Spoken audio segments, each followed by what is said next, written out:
I think it's muted for NCO.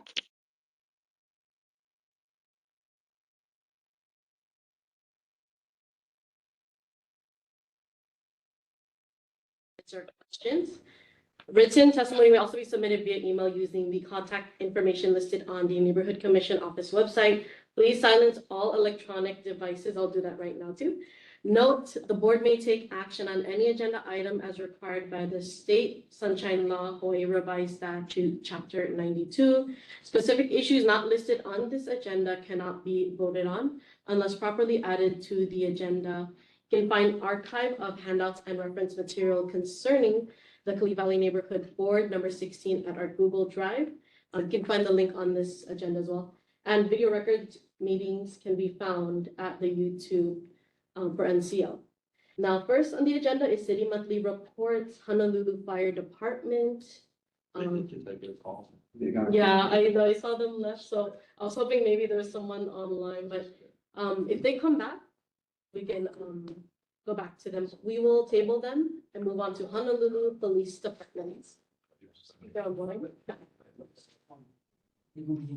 Hi, good evening, neighborhood board members, along everyone there in attendance. I'm Sergeant Dodoy from the District 5 Kalihi Station, and these are the stats for December 2025.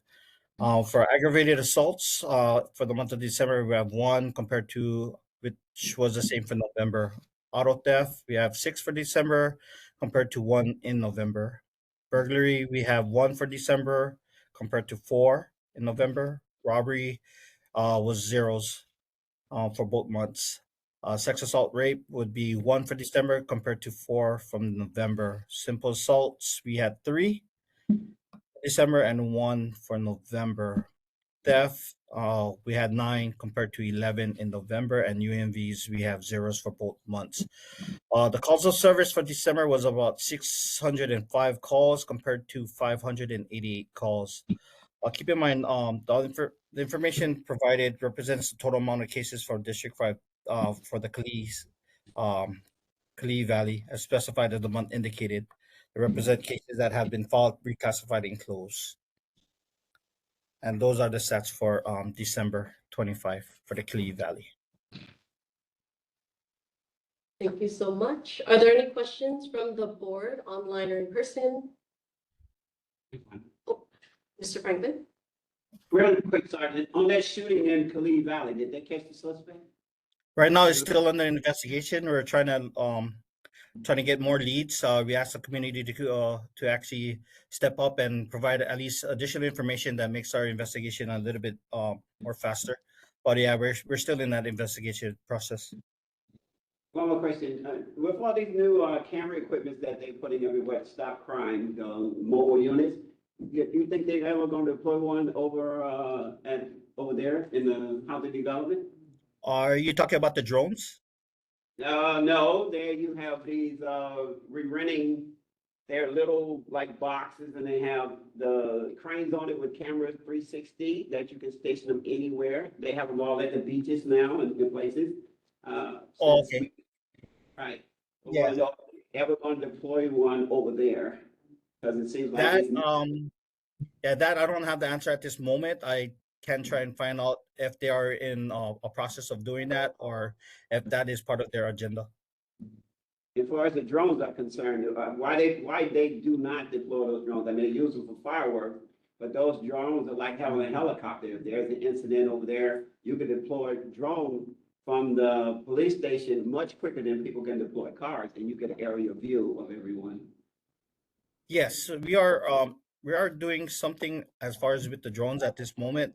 As far as what the details is, I'm not too sure what the capability of it is, but they have been doing drones after the fireworks, the New Year's Eve, so it's been somewhat effective. So we can hopefully implement that in the near future. Yeah, because they should have it would save the police cars, and it's faster, and you can put a drone over there every day, and you can Definitely. observe whatever goes on in that housing complex without sending an officer or leaving the station. So a drone, I mean, because fireworks are over with, and we have several of those, they might as well deploy them. Definitely. Thank you. I yield back. And Mr. Liwa? Yeah, just a question about I'm not sure who or is it the Department of Transportation as far as speed in Kalihi, the Kalihi Valley area? Like how do we go about requesting, yes, tracking down the speed limits? Because up in the valley, that's why I like to catch the bus because, I want to be sure, I want to make sure that I put my shoes where the community is, where it's at. So after you go in the Laniaha all the way up to the valley, there's no sidewalks there. But I noticed that the speed for the drivers is a lot higher than what the speed limit is posted in the area. So is there a way that we can do a survey or a test around that area? Yeah, I understand that's an ongoing issue, especially with the upper Kalihi side. Limited spaces for parking. Uh, there are speed indicators, but that that would also block off the sidewalks. But as far as trying to get the speeding enforcement up there, I'll bring it up to our community policing team, and hopefully we can get a project going through that spot, make the neighborhood a little bit more safer for you guys. Yes, please do, because multiple times I almost got run over and banged by the drivers. I mean, where else can I walk? Where the cars are Definitely. parked, and so, yeah, I'm glad that you're gonna, I mentioned this about four meetings ago, and so hopefully we can get something, to kind of, track that down. Second thing, I'm not sure if Barrington, informed, you folks about their campaign that they're doing right now, trying to keep King Street clear as far as drop off and so forth. And so I did mention to the school committee council if we could get the HPD involved, because a lot of parents, I know they try to get to work, but the safety of the kids is very important.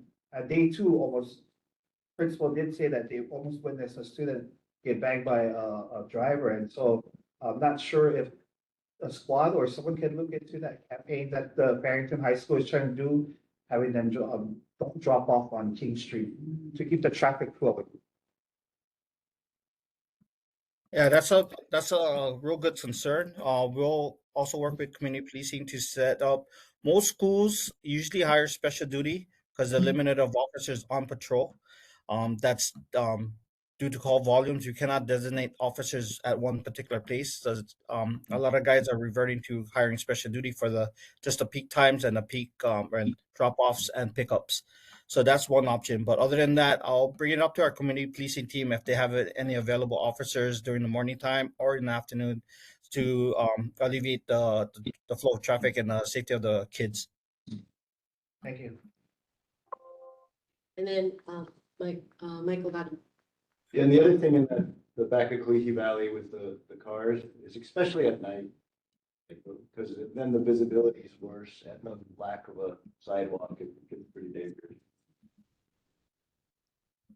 Okay, we'll definitely send more units and monitor that area and try to alleviate a lot of the overflow, that's traffic problems, issues and whatnot. And then we'll definitely try and work on that. Thank you. Are there any more questions from the community online or in person? And board members too, just in case. Oh, Simeon Rojas.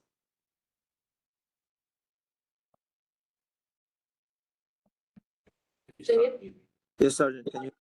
Oh, can hear you now. Yes. Yes, I just wanted to clarify the new rules for parking next to crosswalks. When is that going to be implemented? Is that going to be like at any time during a period of time, or is just certain times? Although it's been brought up in the bill and whatnot, until we get the memo, we can only enforce once the memo is sent over to us, so we can we use that as a standard. As far as still in the talks or whatnot, it hasn't been sent over to us in the patrol district. So once it does come over through an info notice to us, then we'll go ahead and enforce those rules.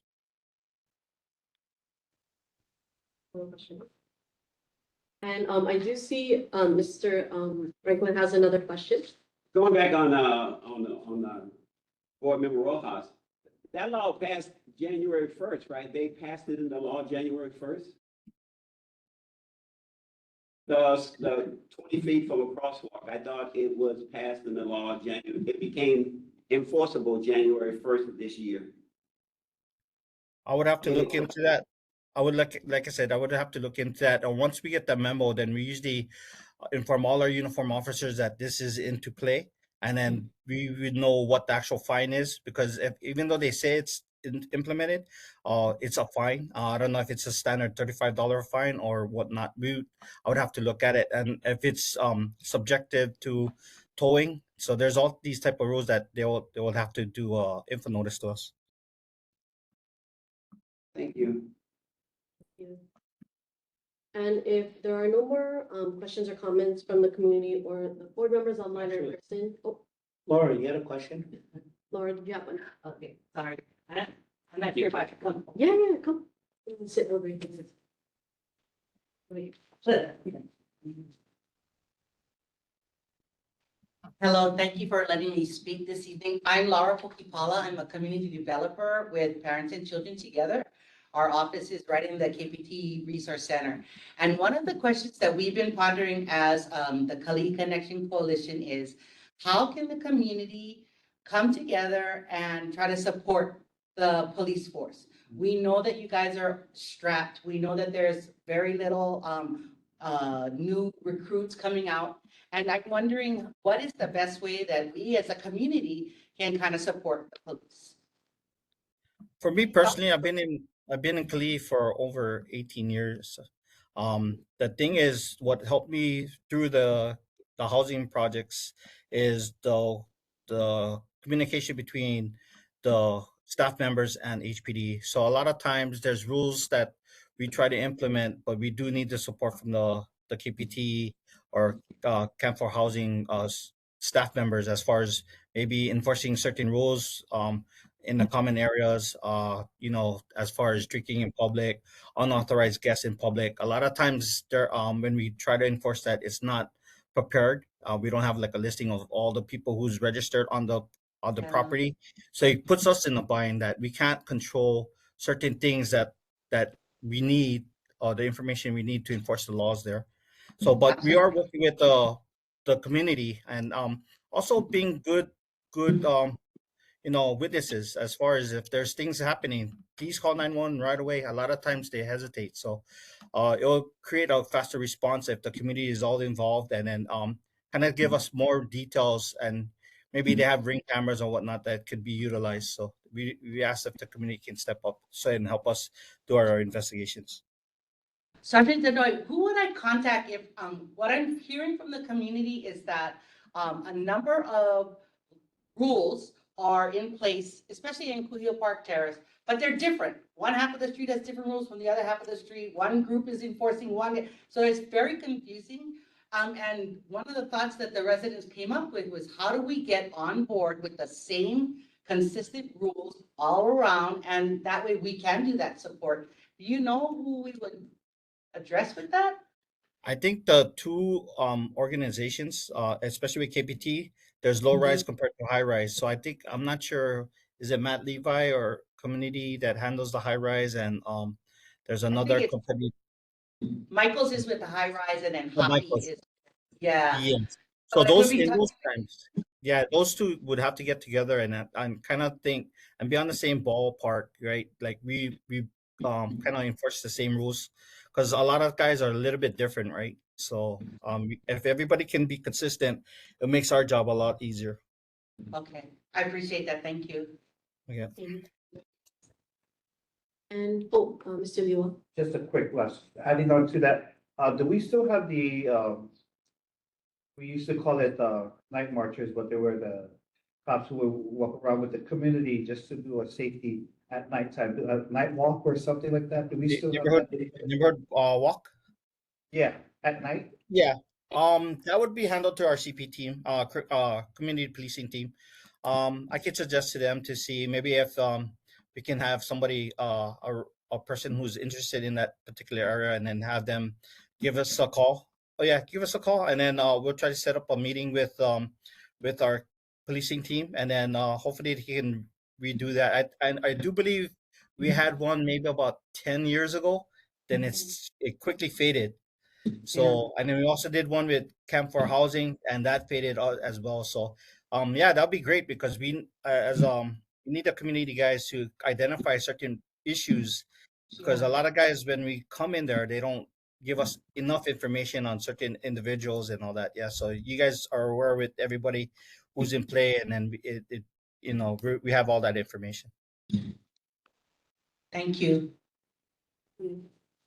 And if there are no more questions for EPD online or in person, then I want to say thank you and have a good evening. Thank you. Be safe out there. Thank you, Sergeant. Up next is Board of Water Supply, Iris Ora, who is online. Hi, everyone. Sorry I'm not there. Uh, so since there was no December meeting, I'll just read the December announcement and the January announcement. So in December, we mentioned that we're reminding customers to stay vigilant about utility scams, especially during that holiday season and at all times. So key things to remember. Board of Water, we do not accept payments via gift cards, wire transfers, or app payments. We don't call outside regular business hours of Monday through Friday, 7:45 to 4:30. If you receive a suspicious call, ask for their name and number, hang up, and then call 808-748-5000 in extension 2 to verify. Note that we never send disconnect notices by text. If approached by someone claiming to be from Board of Water, ask for their official ID. Our staff should wear BW's logo attire, drive marked vehicles, and carry a City and County of Honolulu badge. And let's see, well, I'll give the holiday conservation tip anyway. Holiday gatherings and cooking can increase water usage. A simple reminder, turn off the tap when prepping or food or scrubbing dishes. Remember, every drop counts. So that leads into the announcement for January.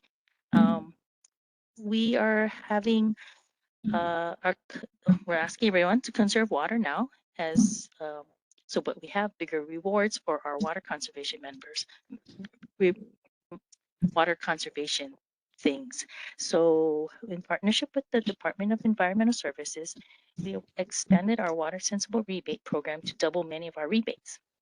So we get higher rebates such as this $150 now for Energy Star clothes washer. You get $200 now for WaterSense labeled toilets and $400 now for a smart water monitor. So there's also commercial, that's for residential customers because commercial customers can also qualify for higher rebates for plumbing and kitchen equipment. So the goal simple is help everyone to save money by using less water. So sorry, I don't have the flyer with me, but I did send it. So hopefully it'll be posted online.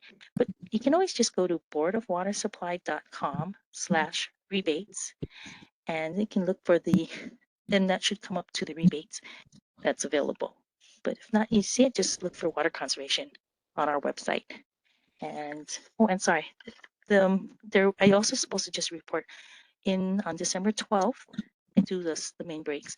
December 12th, there was a main break near 2469 Nalani Eha Street. That's the one status report we do.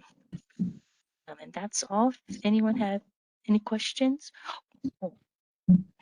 Thank you. So, Mr. Sung, you have a question? I want to say thank you for that paving of the road on Lonnie Street. The back gate of Kalihi Elementary, it looks beautiful. Community really does appreciate it from leaving the school. So Yes. thank you for that.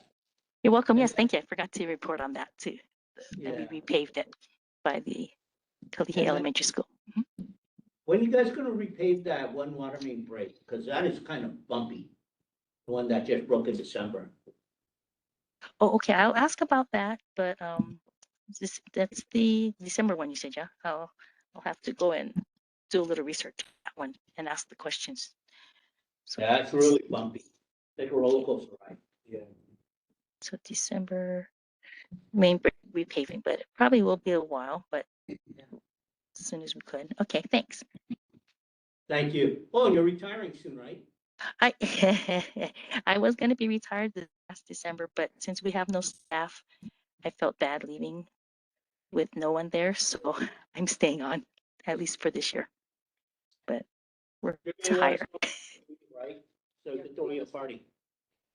What is it? Oh, sorry, I missed that. What was that? She missed that, what you said. Oh, so we want Sorry. a party before you retire. That'd be great. No, no, you don't have to. I'm just kidding. But yes, I want to see you guys at least before. Yes, I leave. I know you, Thank- so that's why I want to have the party for you. Okay, and then, of Thanks. How sweet. Thank you. course, and then Mr. Rojas. Okay. Yes. Does Border Supply have like any offers on going out to the residentials to kind of like check out any major leaks or small leaks so that way we can conserve water that Oh, BWS offers rather than giving them the blue tab. We use the blue tab for like like the toilet and stuff like that, but more like in general to help out the whole state, I guess, to make sure that we're not wasting water. I'll ask about that.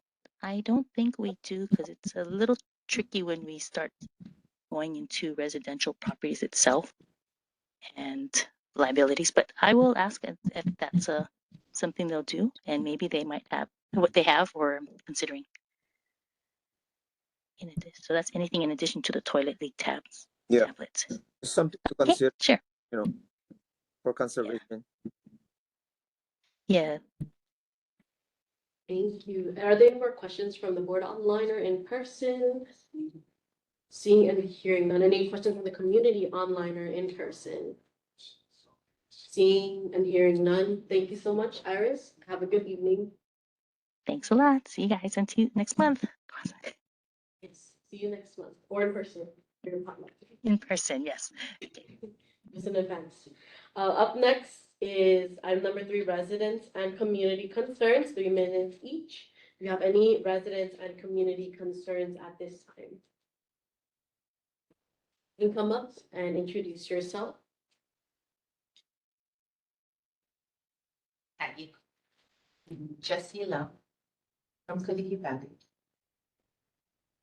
My concerns is from the beginning of the valley at 1827 Kalihi Street up until Kalihi School.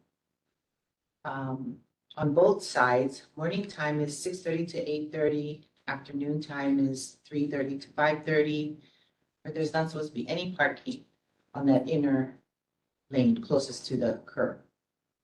And I noticed that people are leaving their rubbish cans there or putting them out earlier than should be, not even taking into consideration that at 3:30 to 5:30, that lane is to be used. And on the, on the opposite side, 6:30 to 8:30. And that's for traffic flow, and sometimes I feel people are leaving their rubbish cans there to save their spot, when they come home from work. I don't know, but, and then people are also not moving their cars during those times. And I've noticed a lot of cars, they'll leave their car there, put their hazard lights on and go in the house. So, it's like, so, and nobody's enforcing anything. I have called, at one time, I called every single day, HPD, and had them come out, do something about it, because now that we have 2 buses coming into the valley, which before was just 1, we got 2, we got 7 and 61 coming up there. It can cause a lot of traffic. You gotta stay behind the bus and stop every stop with the bus. Now, if that lane was open, the bus could be in that lane and we have the other one, So I don't understand. I actually feel we need to have more police out there during those times and enforcing that law or rule, and it does say tow away zone. So those cars need to be towed, and if you can't tow them, then they need to be cited. And I believe that more tickets they get, maybe they'll start learning and won't park there anymore, you know? So, and even the rubbish cans, I've called refuse and spoke with them and told them, you know, maybe you guys need to talk to your customers. If rubbish day is Tuesday and Friday, why is the rubbish cans out on Monday and Thursday? And that area there, 1827 to Kalihi School, they have sidewalks. So there's no excuse for this thing to be on the road. But they're there, you know, so, and then in front of the school too, it says absolutely no parking. No parking anytime, it says. They park. This is an elementary school, and those classes that are facing Kalihi Street are preschoolers. You know, so a lot of druggies are hanging out there, they're parking there, they're living in their car. What are we waiting for? You know, for them to lose their mind and then something happens to one of those kids. You know, these are babies still yet. And they're hanging in the bathroom right next to the class. Nothing's being done about that. First of all, thank you for your concern. And second of all, we already talked about this, just to let you know, the first thing they said to us was the signs were not painted that was out there, so this board they put all new signs in, so now you can read the signs. And you're right, there's no reason people don't understand the trash can does not need to be in the street, the arms can go to the sidewalk. That's the next thing. But all the way up and down in the bus stop in front of Kalihi, this board, we had the bus stop with the help of Councilman Tam and Lynn. We had it moved from up front down to the red zone right next to the market there. Casey Market there. But we have, this board been asking for 3 years for cameras in Kalihi Park, which would show us all of the activity going on at the bathrooms in front of the school, the graffiti across the street.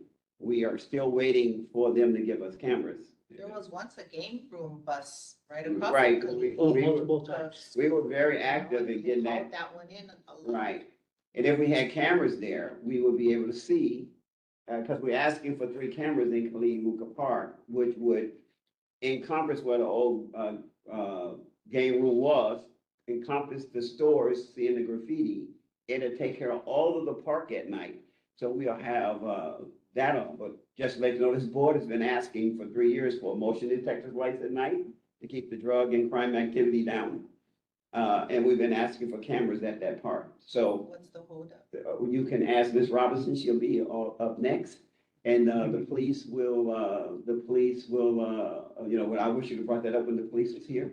Ask them why they're not enforcing the signs, because this board finally got street sweeping going down that road, all the way up and back. And we're trying to get it in other areas already. So just to let you know, we are working very hard at this board. And we have all your concerns we have brought forward to all of our legislative people. And like I said, we are still waiting on things like the crosswalks we paint around Kalihi School, the school signs, which are broken to tell you what your speed is to slow down as you approach the schools. We are still asking for cameras and lights in our area. So your concern is well noted, and I appreciate that you are doing this, and I wish you would come back more. Thank you very much. I have more concerns, but. You're back. I just see, Simeon, Simeon had his hand up, so Simeon, did you want to?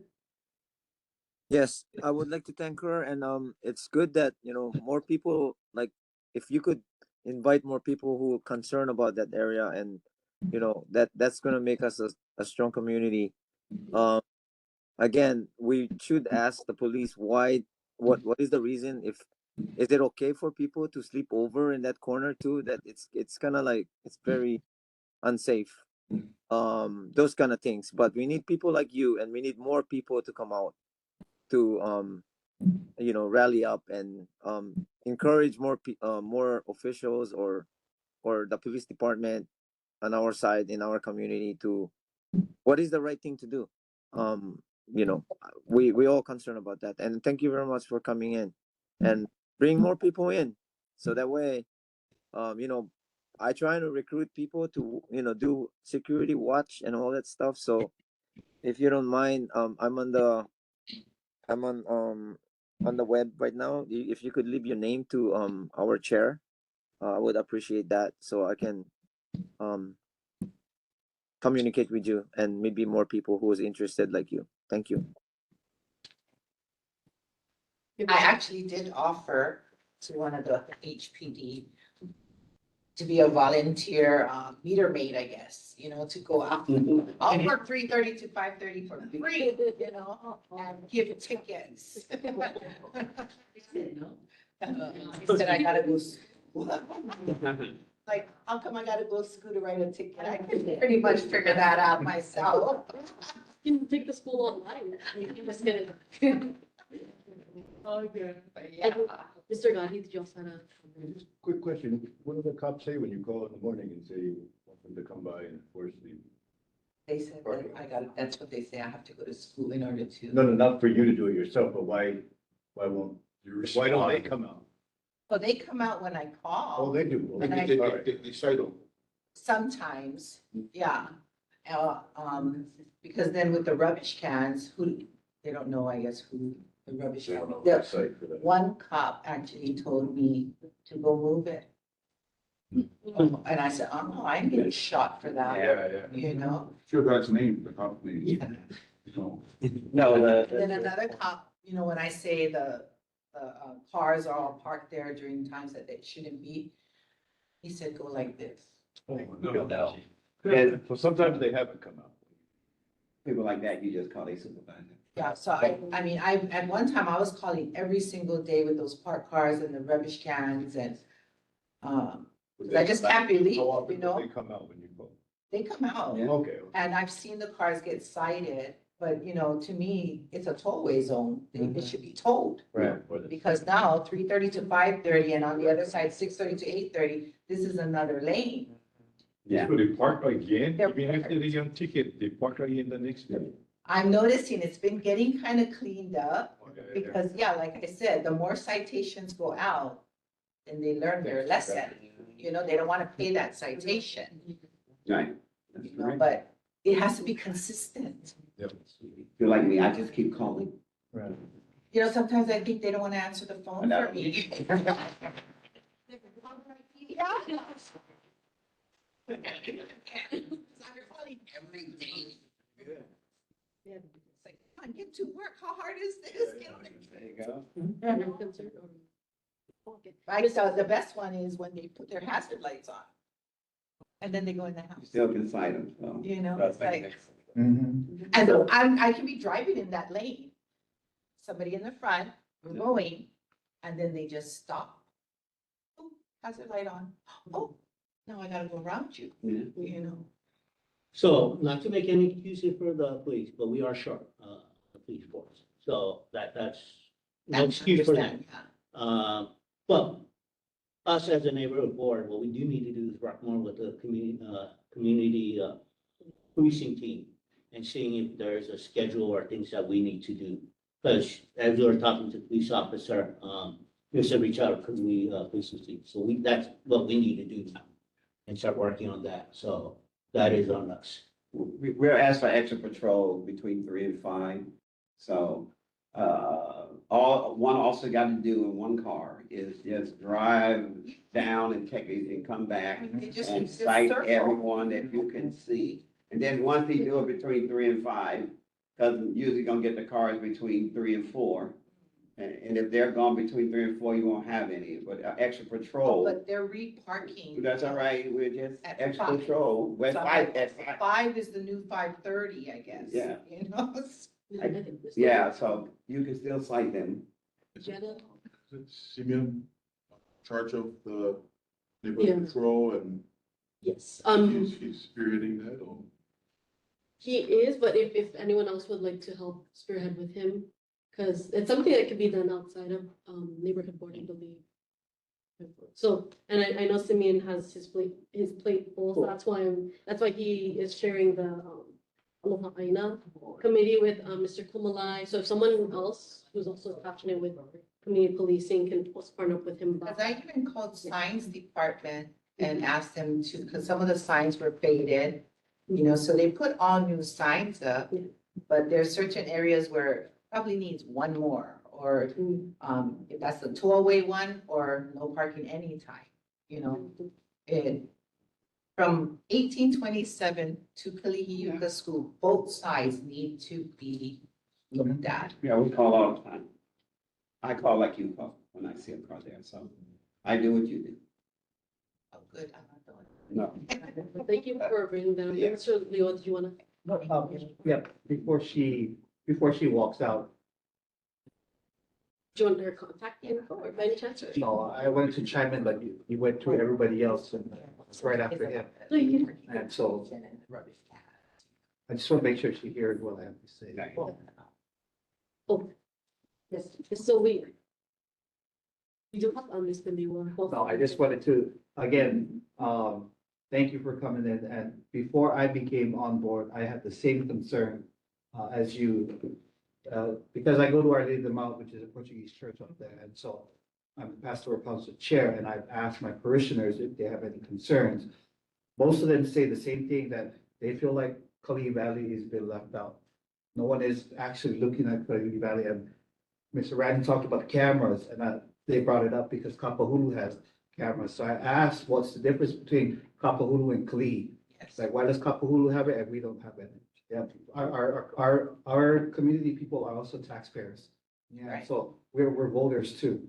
Yeah, so they should look at us equally, just like them on that side. But I did bring that up about the park, because as a youth coordinator, we don't use the park because it's not safe. Right. Yeah, and I brought that concern up Even multiple Perry times. Park, Yeah, Perry Park, same thing. there was a death there. Right, You know, I used to take my grandson after that, and I'm not going anymore. yeah. So I did talk to them about looking at Kalihi Valley more and getting more involved, because parishioners did mention that, you know, they're being left out, especially those who are in office. They gotta really look at Kalihi Valley because it's really dark up there. It is. There's no Yeah, street the lights, light not is enough. not bright. Right, it's not bright enough for our people. Yeah. And it is after the school, then it's a no sidewalk. Right. It's a undeveloped sidewalk all the way to the end. You Right, know, right, so, and I'm kind of towards the end after, Aina. okay, Yeah, I'm a little bit past that. So, yeah, you can't walk on the road at night, you know, somebody can bang you. And people, Yeah, it is scary. Yeah. And then what makes it worse now, that you guys call S turn, you know, where Keikiokaina is and that curve, yeah, all the overgrowth, you know, the hanging and then all the grass is high, you can't even see the railing. And, or the signs that make it, you know, show that you're turning there. right. I've called planning and permitting for that, and nothing's happened yet, so. I mean, you can't even see the line on, the white line on the road anymore. So keep doing what you're doing, you know, that helps our community get better. I think we all have to. Yeah, I'm actually- sad at Yeah, how I'm sad Kalihi too. Valley looks Right. today. I agree, Because this is not what it looked like Exactly. before. exactly. I've been asking for years about the repainting from Arnold all the way to the valley. We just gotta hold these guys accountable. Right. That are like this. What are we Right. doing? You know, I mean, from 1827 again, 1827 Kalihi Street to Kalihi is what, a mile maybe? Mm. We can't take care of a mile, you know, at a time. Start with that, you know, because that's where all the activities happening right now. Thank you again. Simeon. Oh, Simeon have, Mr. Rojas. Yes, and yeah, I think the most important too is the verification and the follow up and the communication between the leaders and, you know, the people who's supposed to be giving us security and support in this community. And if we do that, I think we can do little by little. You know, we can chip away the rock, or, you know, the situation. But so that following up all the time, and, you know, people like you that comes and say, you know, what's going on here, the next meeting, and say, and just verifying again what's really the follow up and what we did for it. You know, it's very concerning. So I think That is the most important part for everyone here. Thank you. Yeah, a couple of times I'm coming up and after making all those phone calls every day being a nuisance and, I got to write on the inner lane. It's clear today. You know, I actually got to use it. So these meetings are for the community. So thank you though for being meeting and bringing us. I just wanted to get better. Yeah. We all, that's why we're here too. Thank you Right. for coming, yeah. And then bring anyone else, you know, if there's any other concerns happening still. But just to reiterate though, is there anyone else online or in person that also had resident and community concerns? Or came here just for residents and community concerns? You know, I have a comment on Jesse's testimony. Yes. I was wondering about the S-curve overgrowth. If the underlying community can clean them. I mean, I don't know how the jurisdiction of cleaning. That is, the doctor's house. Yeah. So we have to work with, Oh, the one that came in. yeah. So we gotta go knock on her door and ask if we can go clean. No, I just thought about the edge of the road, not Yeah. her property. So that's pretty much her property. So we go knock on the door and we could probably go in. From what I understand, they had a lot of citations and nothing's. Well, I was wondering if we can go, we got a group of guys that go around and clean up, overgrowth on public. Well, sometimes private property, but what you talk about, can't see the sign. Cannot see the sign, Maybe cannot we see the can- white line on the maybe road. You whack the grass so they can see the sign. Mr. Franklin? Yeah, I already made complaints about that. I make complaints about everybody. I mean, all the grass that is overgrown in our neighborhood. Yeah. So I already made a complaint about what you're talking about, and that's why she got a citation. And I'm gonna keep doing it. And if they don't cut it in a timely manner, I go from citations to the department head. And then I'll go from there to the news media. I'll go everywhere I need to go to get things done from here. But I have made complaints about that, just like I made complaints about the guy on the other corner with the boats and everything else. So as I drive through, I see stuff, I put in a 301 request for the overgrown grass, even though leaky, because I got all their numbers. And then I go to Honolulu.gov complaint, I believe. And then I make a formal complaint against the department head. And because if he can't run his department, then he should be fired and somebody else should take his job. So I've made complaints about that, and that's why you see the citations. I will go knock on the doctor's door and I will ask. Huh? The guy is not friendly. The girl is, the lady. It's her brother that's not friendly.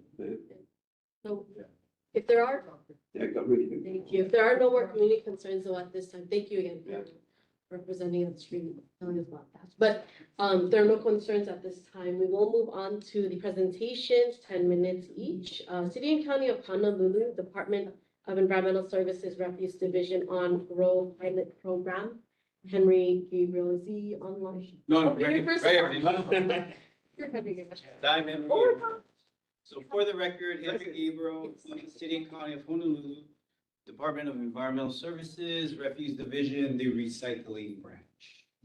So this presentation, we're gonna be starting, it's called GROW, Green Recycling Organic Waste. And currently we're collecting green waste in your green composting carts. We want food waste. Question with that is, why are we generating food waste? But if we are gonna continue to generate food waste, we want your food waste in the green composting cart, and we're gonna start collecting April 1st, 2026. So this presentation gives you a little bit of an outline of the program itself, what we take, what we plan to do to educate the public on best management practices and we highly encourage all of you. So next slide, please. So the purpose of this is really just to tell you about our GROW program. We're gonna go island-wide with this. So there's gonna be 6 areas that we're piloting from April 1st, 2026, and then we go island-wide. Next slide, please. So, like I mentioned, wasted food, scrap food, we want it in the green composting cart.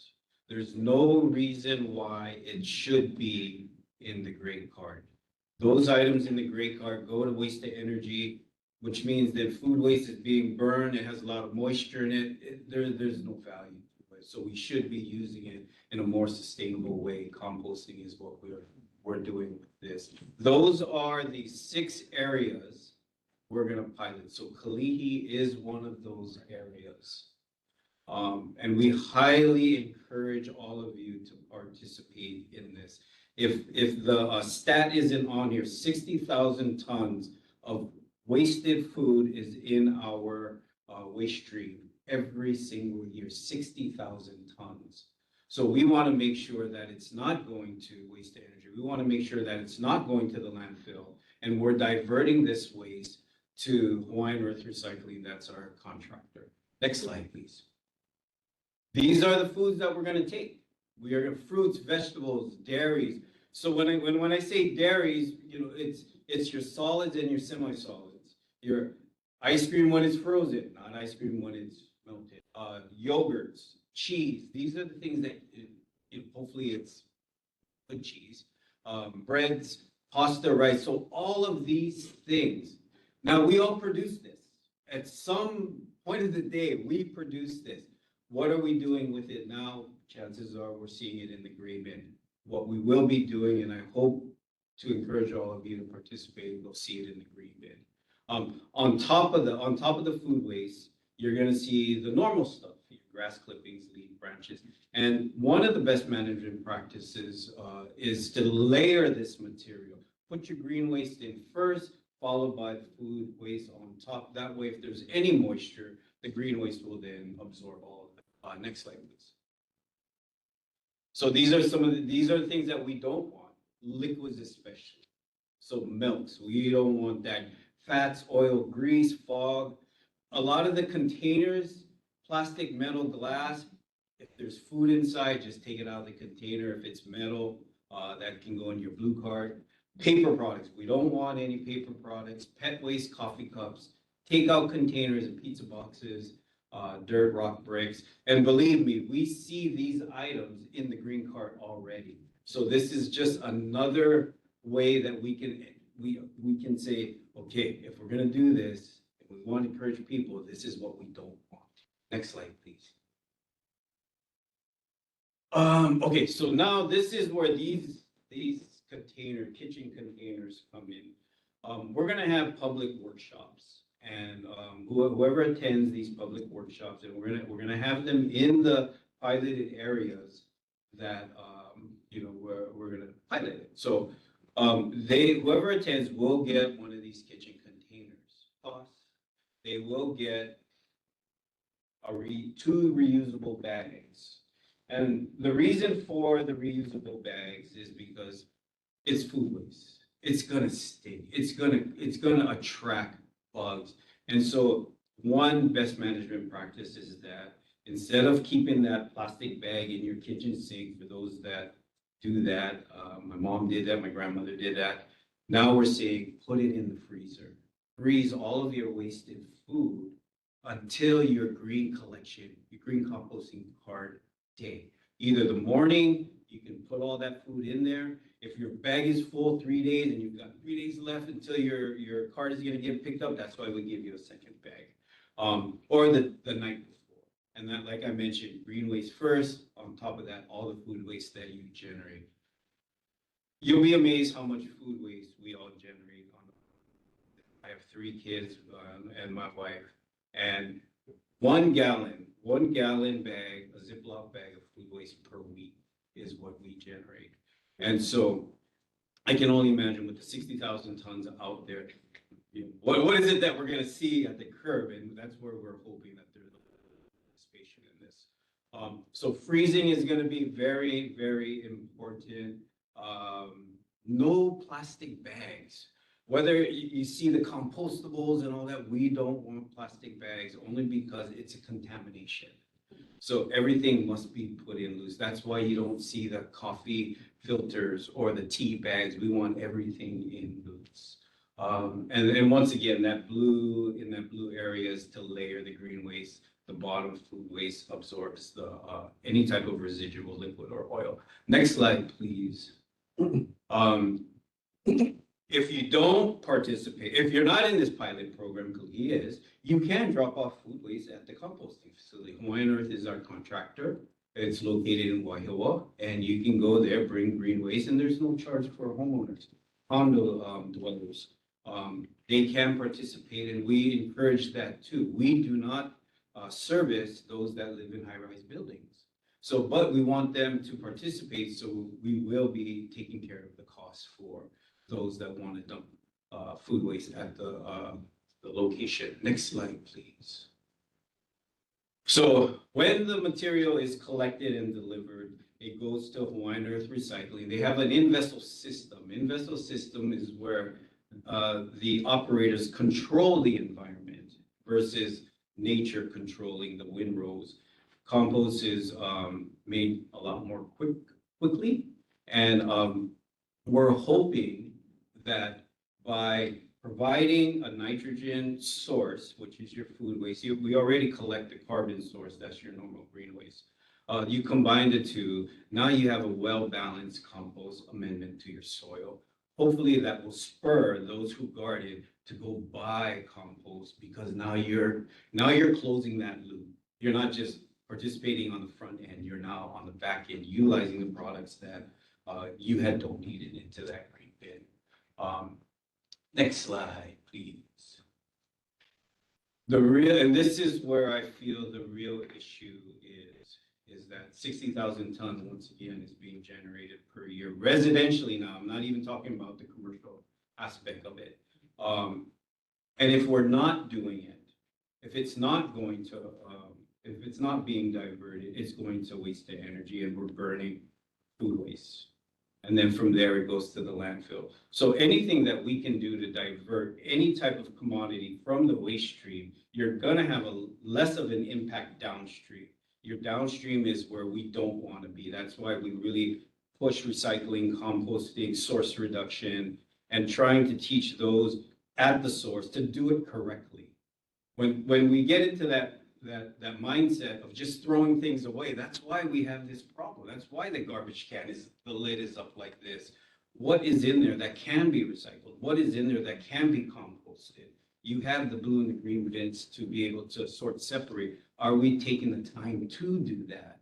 What we're seeing is this constant flow of 780,000 tons of garbage per year. So what are we doing to try and reduce that? On the right-hand side is the hierarchy of food waste management. So if you look at it, preventing food waste, source reduction, you've got donate, feed animals, feed people, then you've got composting. So we're at that right side of the U. What are we doing on the left side? Are we doing any of that? We don't want to get to the right side of the upper portion of the right side of the U. Next slide, I think I got two more, and I've got a little less than a minute. So what we're doing right now is we're doing a lot of the educational push. We're trying to teach, we're gonna have these public workshops. We're gonna go to all the neighborhood board meetings that are involved in the pilot. Once the pilot is over, we go island-wide. We still will be going to the neighborhood boards for all the other neighborhoods to talk about what we do. You'll see, once we have our website up, you're gonna have fact sheets, you're gonna have brochures, you're gonna have, we're gonna do social media push to really encourage people to participate in this program. And I think that's the next slide is the last slide. So are there any questions? Yes. So Kalihi, there's a lot of hand pickup. Manual. Yeah.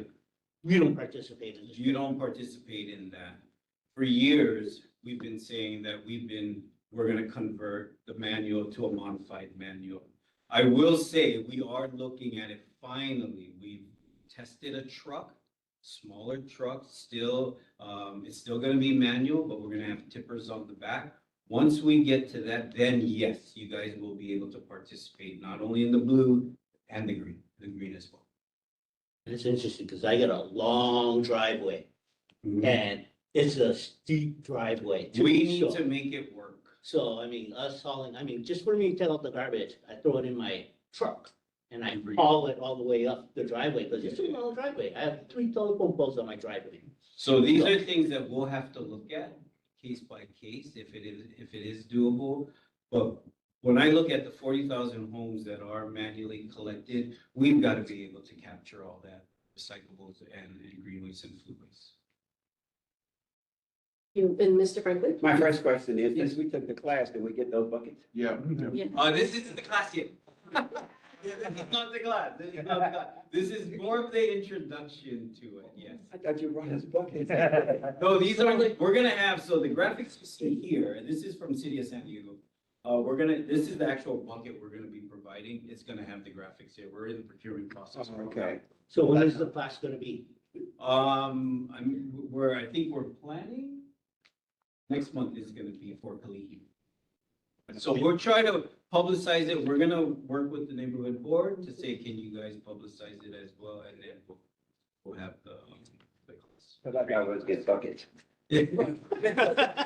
Start right early. Maybe you don't know this, but we just, you heard, let's just talk about the cans in the streets.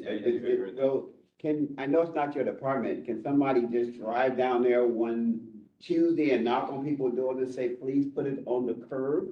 And it's not supposed to go in the street? Because in other cities, they will go out and take your can and not give it back to you. I believe on our website, there is an email for the collection, we call it collections, where you can send your concerns to. Once we get the concern, then we will send out inspectors to look at this. I think you had mentioned about the complaint line.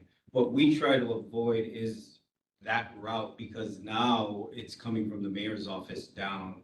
So whenever there's a complaint regarding refuse, we always say, okay, what is the complaint? Call this number or go to our website. That's my last thing. I try to go through the right channels, but Yep. they ignore me. And then Then I'm going. that's what happens. You Yeah, know, It's like, okay, they went through. yeah, that I'll go that now far. it's forced. Right, But that's so, the issue. so we'll ask for an inspector, Yep. I'll call and ask for an inspector to drive down that street on the. On election election day, Which is yeah. Tuesday, and then I'll ask for that. Yes. And then, thank you. I'll Yep. just go. What website are we, going to? envhonolulu.gov/opala. And then look for collections. See, there should be a place where you can report any type of complaint regarding refuse. Right. A copy of the presentation I gave is on that site, so by all means, take a copy of that. I do have my business cards as well, if you guys want a business card. I'll take them.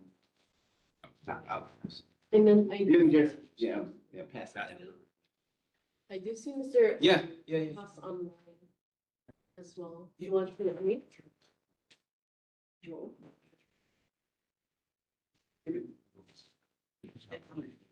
Well, Mr. Haas, you're still muted. This would be collected and taken to the. Oh, You can take it that way. but Okay. you- yes, sir. I have a question for you. So Yes, okay. to clarify, so to clarify this pilot or program, so you're saying only for the roads or area that is accessible for them for a mechanical pickup, right? Is that what you're saying? No, this pilot program is only for those homes that have the blue, green, and the gray part. Exactly, that's what I meant. It's more for, so that means what I was gonna say is or suggest is that wouldn't it be more important for those people who does not have those like for example in Kalihi Valley there's like manual pickup like what some of the board members is saying. So I think they would be more crucial to separate their stuff so that way you can separate the waste more efficient rather than someone who has rather than like letting more giving the bins to more of the access area because Yes, I think, and then one more thing is uh-huh.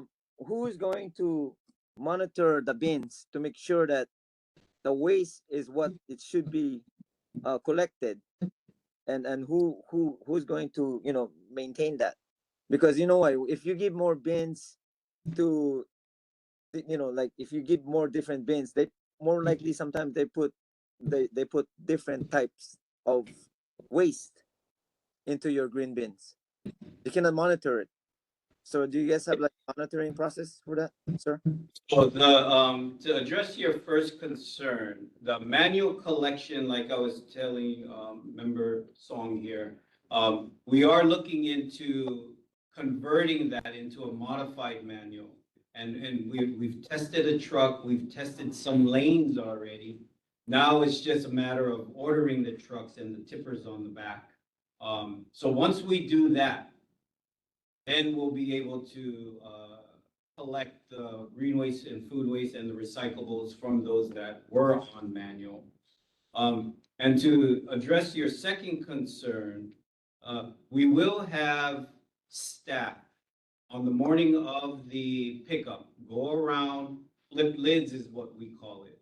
And then not only will we, and we're looking to see contamination. Not only we will also be at the contractor's site, Hawaiian Earth, and then as they're dumping their load, we're now looking at a lump sum to then address or to evaluate the contamination in that. Once we understand what we're seeing, what type of contamination, then we've got to really push the education piece on as you know, also. Okay. Yeah, so let's say for example the bins are very important. So if those people who does not have the accessibility to have the green bins, you're talking about the green bins, right, that the machine picks up, the truck picks up. That's So correct. if you would be able to, like, you know, whoever wants to join into this sustainability, that they have the access to, like, you know, go ahead and help yourself to get the bins. I think to me that would be more wiser. So that way you can also, when they drop off that bins, because you give it to them and they have to get rid of the bins, I mean the waste in the bin, you will be able to monitor it much better. The bins that you're talking about is we're talking about Like the your kitchen home, containers. the one that you were saying that you can collect in your kitchen. Yeah. The kitchen Is that accessible to everyone? So whoever goes to the workshop, the answer is yes. Now, if you are Only if you go to the workshop. only if you go to the workshop. Now, if you're Okay, on what a about if manually people can go, but collected, they're interested in getting a bin? You know that, like, because we're trying to push more sustainability, and you know, so that way we don't contaminate our waterways and stuff like that. So wouldn't it be better if just anybody can have the bin and then be collected and what's happening to the food waste to those that are taking the bin and they don't have the green card?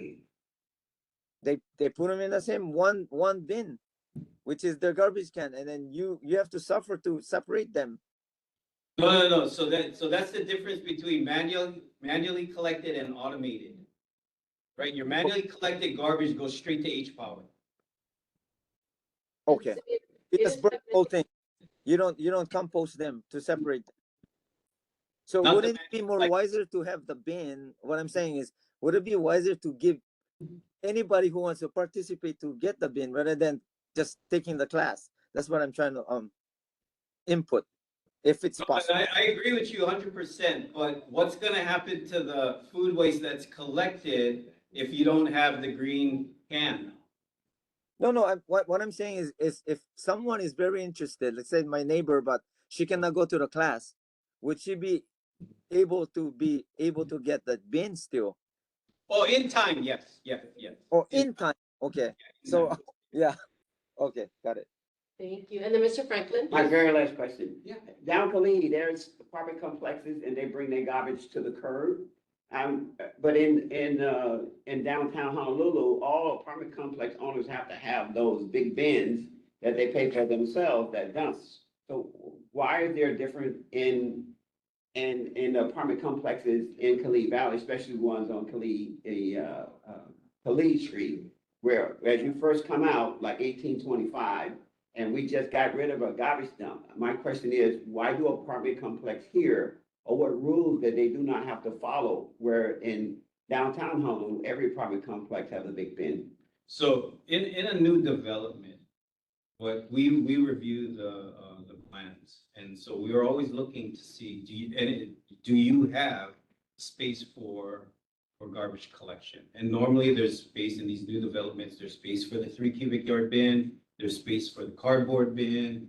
If it's already built out, and I'm not familiar with the area that you're talking about, but if it's already built out and there is no space for all of these things, then, and if we're not the ones picking up, the city's not the ones picking up the bin, then it really is up to your private hauler to provide you with whatever service that you need. Right, but we are picking it up manually as you go down. If you go down. Oh, you're talking about manual collection? They're manual Yes, collecting in okay. front of the apartment complexes. I don't know why these apartment complexes are exempt from to bring their trash to the street without even the bins, because the states that they have to have 32-gallon cans.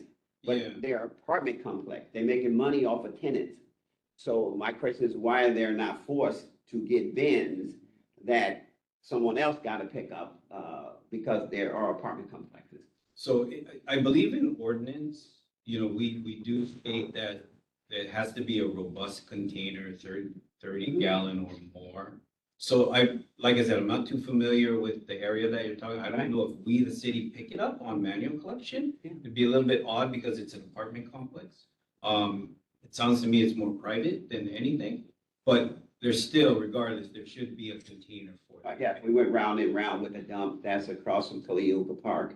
And we got that one cleaned up. That is city pickup. And the one I'm talking about, the address is 1825 Kalihi. That is an apartment complex. I think they're running 12 units there. Mhm. And they bring their garbage out. They got a cute little container, but in the garbage pickup, it's just flooded with trash on the street. So I just was wondering, I thought all apartment complexes need to, because they're making money, get a bin, get a service. And, but I think a lot of things have been grandfathered in from a long time ago. That's probably. And that's the problem, because you can go down Kalihi and trash day, you see bins and then you see trash just piled up on the street. And maybe you, as you stated before, they're going everybody to automation or manual. Yeah. I mean, automation to pick up, give them a can. And I know some of them got a long walk like Mr. Sun, but they still need a can. Yeah. Not just throw your trash on the street. Right. All right, thank you, sir. Yeah. You bet. Thank you. And if there are no more questions, I do thank you again for your presentation. You're It was outstanding. And we have another presentation though from Kalihi on their organization from Philip Humphrey. Still 1 o'clock. We'll be here next month. Yay. We will be here next.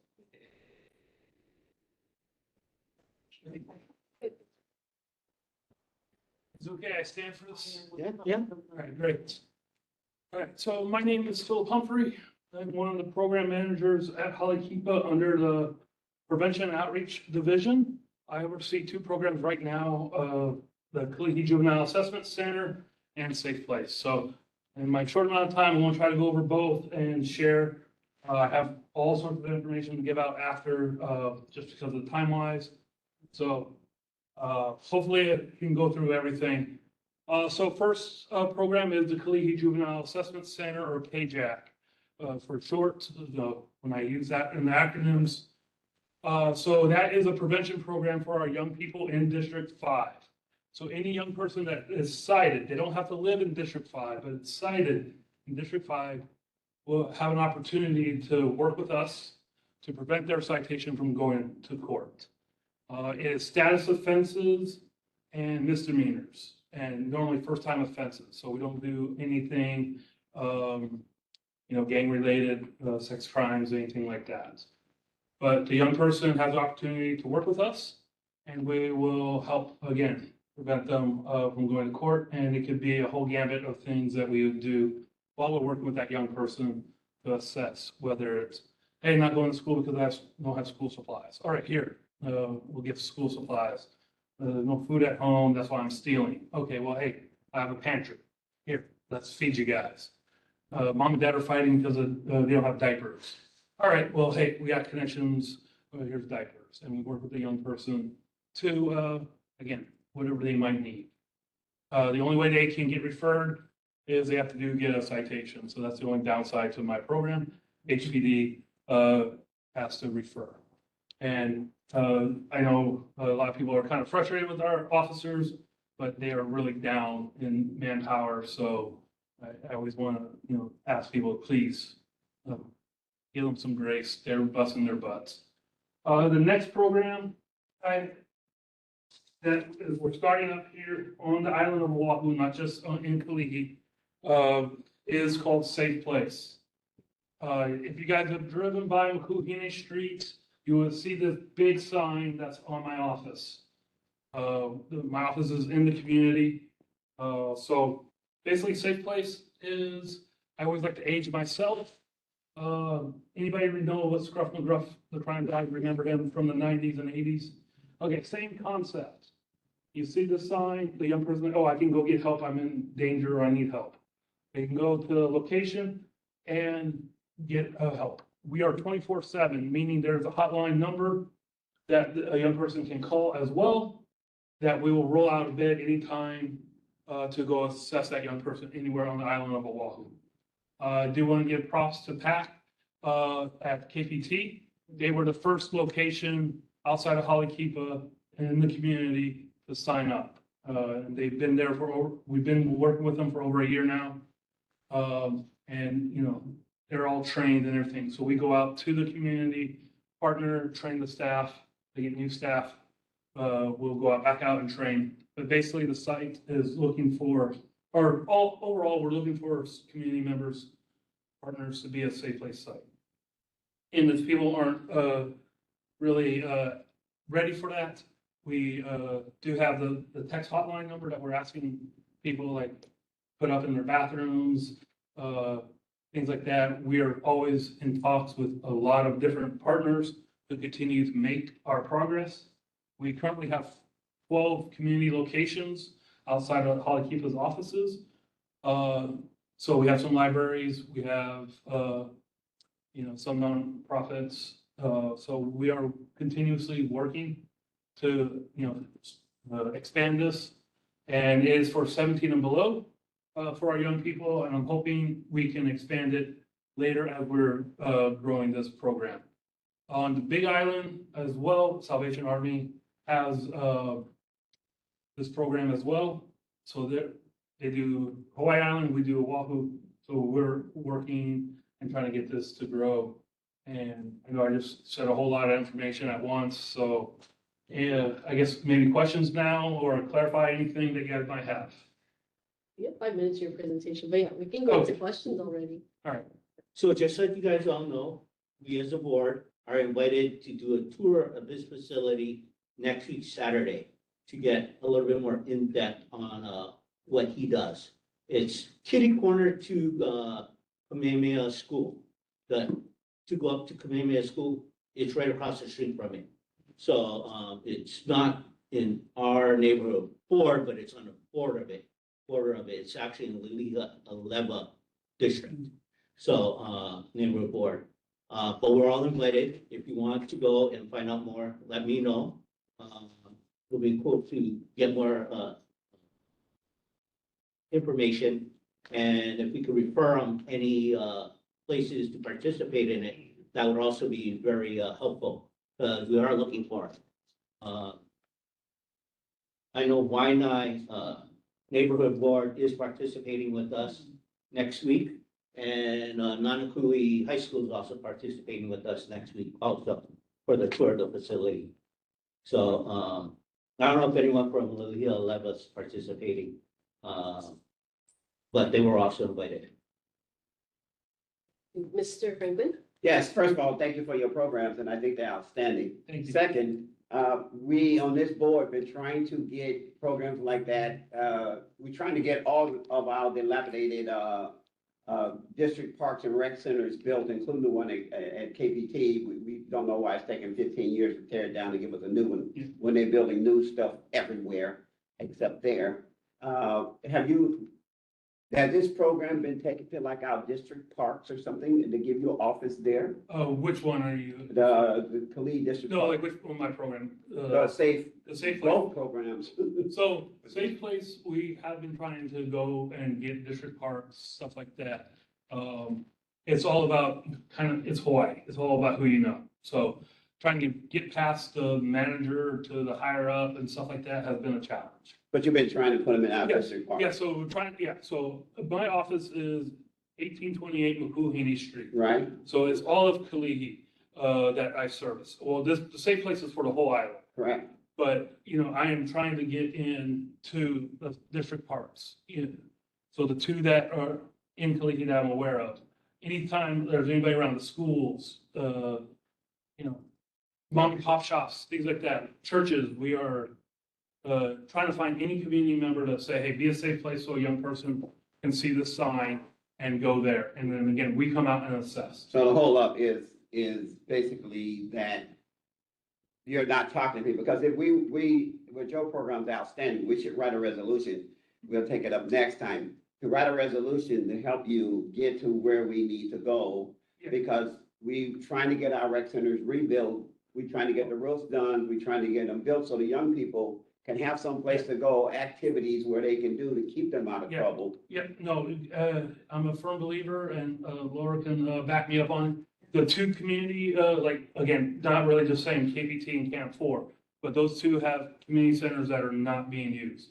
And without the use of those community centers, young people get in trouble. Right, And then that's more work for us. And even though we want job security, like everybody else, right. I'd rather be able to find a new job if I know young people are safe, right? If we do our job, take care of that, I'll be happy to go find a new job, knowing, hey, I did my part. Well, we've been working on it for 4 years. We wrote resolutions about the rec centers, the parks, everything, trying to get them to understand that we need just as much attention and money as everybody else do. Yes. And we don't know why every single rec center in Kalihi Valley is basically condemned or bad. And we don't understand that concept, and we talk to the government office, because it's the state, about why we can't tear down that rec center for 10 years. It takes 15 years to tear it down and 15 years to build it. So the kids now will be grown and with their own family by the time we get that done. So those are the questions we know, but I think you have an outstanding program. And I think we should board, so hopefully we'll put it on our board agenda next to write a resolution to help you get where you need to be. So one last thing about Safe Place is a national model. It's in 40 states.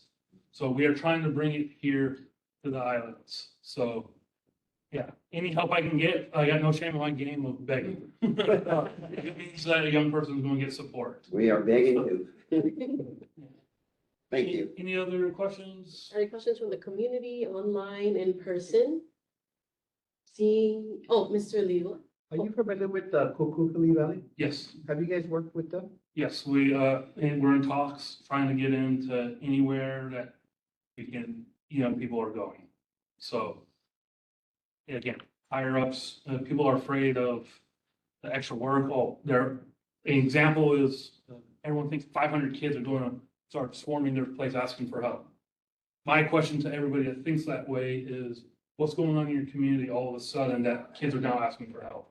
Absolutely. So, and it's more of a liability for a place to not have this, because a young person comes in for help, you don't have something happens to that young person, that, going to fall on that business or organization or whatever, versus, hey, I have a resource, let me call, and we come out.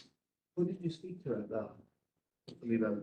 I don't want to name drop in front of a big meeting like this, but with several people. So we're still talking, and all sorts of other nonprofits as well. But yeah, there's still talks, there's still things people got to work out with their contracts and stuff like that, but we're still having talks. Thank you. And then you see Mr. Rojas online has a question. Yes, would you be able to set a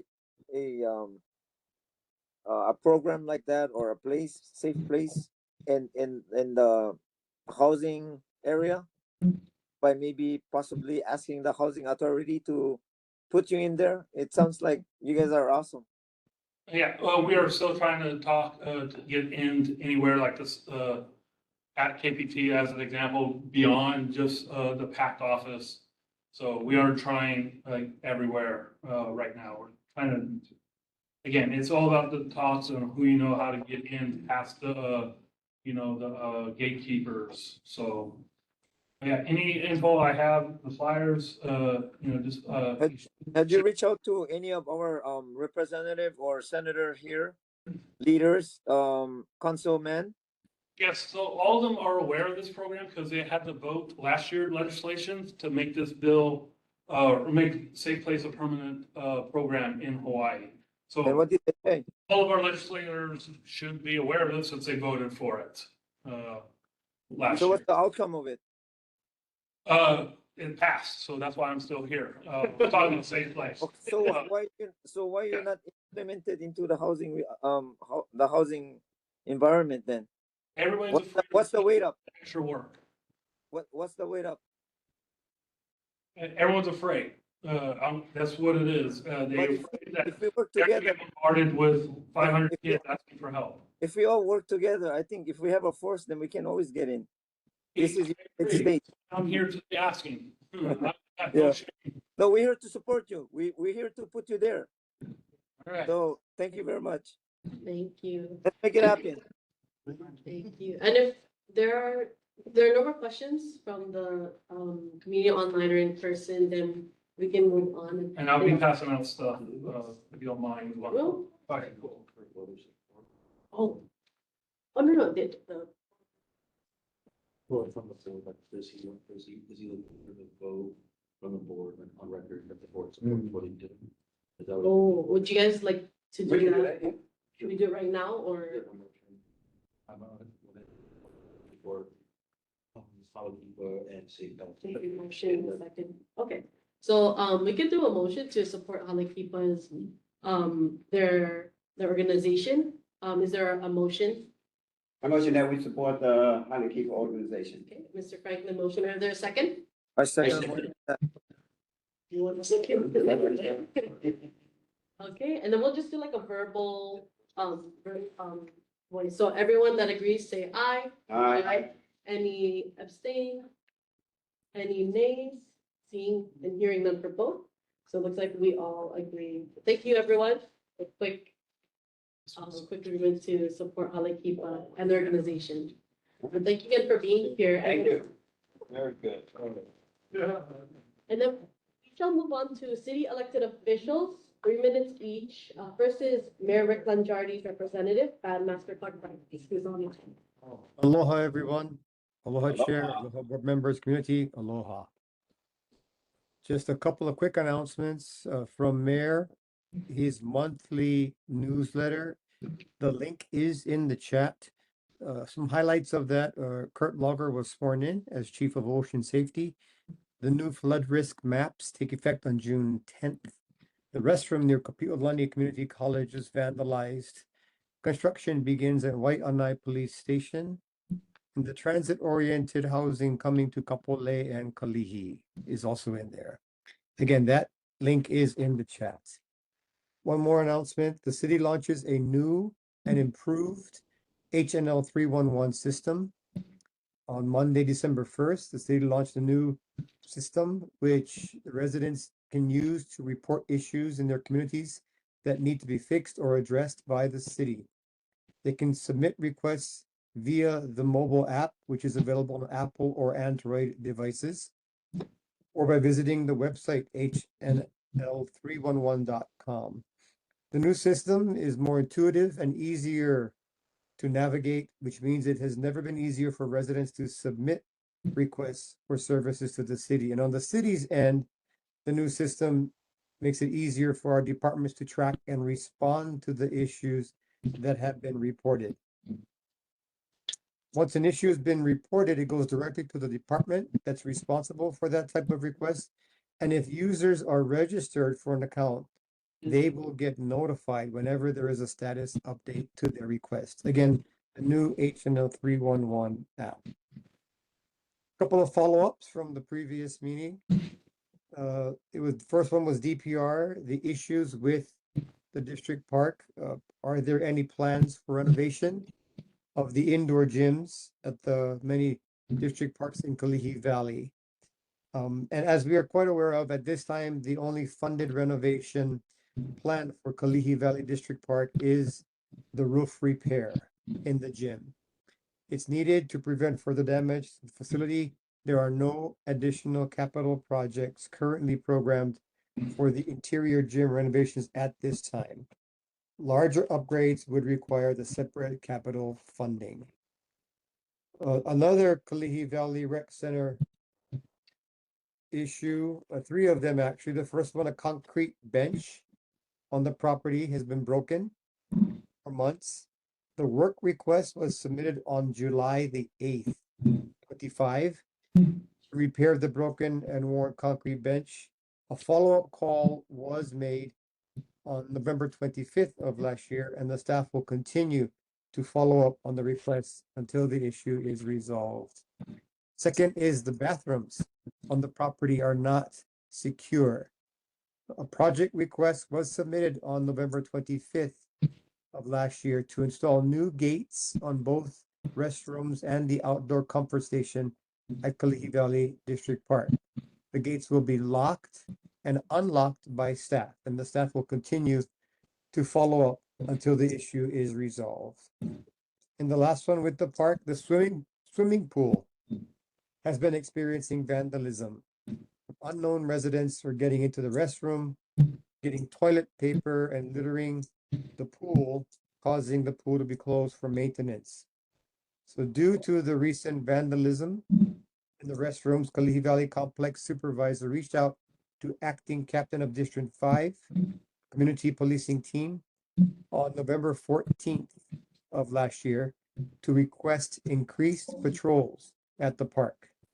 He's coordinating with his patrol commander to determine if they can increase park inspections. And when the staff is on duty, they'll monitor the restrooms frequently and call 911 if they observe any vandalism or illegal activity. Okay, the next one was involving a tree originally reported to DPR, the monkey pod tree above 1710 Kilohana Street. Can that be removed? The roots are breaking through the pipes, causing issues for their home. This matter actually had been referred to DPR, but was redirected to DFM, Facilities Maintenance, Division of Road and Maintenance. It's under their jurisdiction. Unfortunately, the response was received too close to the meeting time, so they're gonna have to refer it to either February or subsequent reports. And the same response holds true for the next one. This is the bus stop maintenance from DTS. Can the tree located near the bus stop, 3581, that's Kalihi Street and Emma Place, be removed? That question was added in late and was not assigned, so it'll be added to the next month's report, February of 2026, assigned to DTS. Okay, that's all for the updates. Open for questions or concerns. Mahalo. Thank you, Mr. Sun, for the question. I don't know if this is for you or for Lynn, but I'm gonna bring it up with you and then, Lynn could chime in. On Hua Street, there's a turnaround spot where a bunch of people keep on parking their cars and treating it like the, parking space. Can we, start going out there and setting, or should we just use 311? And also, off of that, turnaround spot on Lake Lewis Street, there used to be a 4-story shack. The residents in that area is asking for a stream cleanup. So that's on Lake Hua Street. Bob's Barbecue is moving from Dillingham to School Street, and they were supposed to open up last year. They're running into permitting problems on opening. Is there anything we could do to help them speed up their permitting thing to open? He wants a grand opening and he's inviting all of us to the grand opening. So, so if you could hurry that up so we can get the grand opening open. It's a nice location if you haven't seen it yet. The traffic light on Gulick and Beckley. I know Councilmember Tam had a thing on it couple of days ago and I wasn't able to make it. But that traffic light still is operable and you still gotta stop, but Beckley Street is closed. So how do we get it so it's not working? We're not sitting there for 2 minutes, 3 minutes for no traffic coming by. And if we run the red light, are we gonna get a traffic ticket with the traffic? There's no camera. And then the last thing is, I heard that the fee for, oh no, this would be, Lynn. RPZ, fee has been cut in half for, the permits. So maybe Lynn could talk about that. And that's all I have. Thank you so much, Mr. Song. Really appreciate that. Just want to get some clarification. I know you referred to the turnaround area of Lehua Street. Do you have any kind of reference of a address of some Oh, sort? yeah. Give me a second. No problem. And we can definitely report this and see what we get from it. I also would suggest see what Honolulu 311 does with this new app. You may get some attention with that too. And then the 4-story cleanup area for the Well, stream. If we can At get one time- an at one address, time- that'd be great. Yeah, one time there was a 4-story shack, but Yeah. where, that's the stream that they're talking about. 1718 Lehua Street. Thank you. 1718 Lehua Street. And thank you for the Bob's barbecue information. I frequent that place too often, and it's so great. We may be looking forward to that in its next move as well. So we'll try to do whatever we can to move that along with DPP. We'll submit this one as well. And the Gulick Beck traffic light also. Thank you so much. And then Mr. Liwa, did you? Yes. First thing, thank you for addressing that Kilohana concern that the community had. And I appreciate you bringing that up. Mahalo. Third, there was an advertisement on Facebook as far as volunteers needed for the Kalihi stream cleanup. Are you aware of that cleanup? It's I for am and Kalihi Street, January 30th. I am not aware of that one. I'm not sure if Lynn may have more information on it or not. Okay, it said to contact kyle.sakuda@honolulu.gov, but it has a city and county seal on it. Kyle dot, Sakuda, I'm sorry, could you spell that? Kyle, so it's kyle.sakuda Oh, Tokuda, okay. at honolulu.gov. So is that something you guys are working on? Is that? That would be a city email, so I assume that is something that we are working on. Have you not received information from that email? No, there was an ad, so someone posted it, just calling out to the Kalihi community about getting back and clean up our community. So I just wanted to see if you were aware of that and if you have any information that you could share about that flyer. Okay, thank you for that. We will follow up on it, but that is a city email.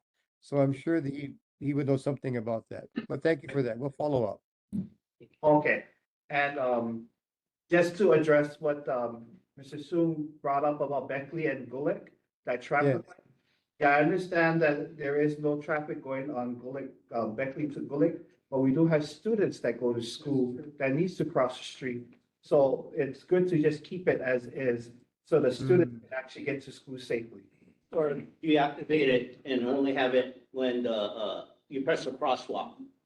But to address the, modify the traffic light, basically. Great. Yeah, understand. Thank you. And then Mr. Kumalai, did you have? No, I was going to respond to that Beckley, and I was going to mention that pedestrians use that to cross the street, but you got a big residential area across, right?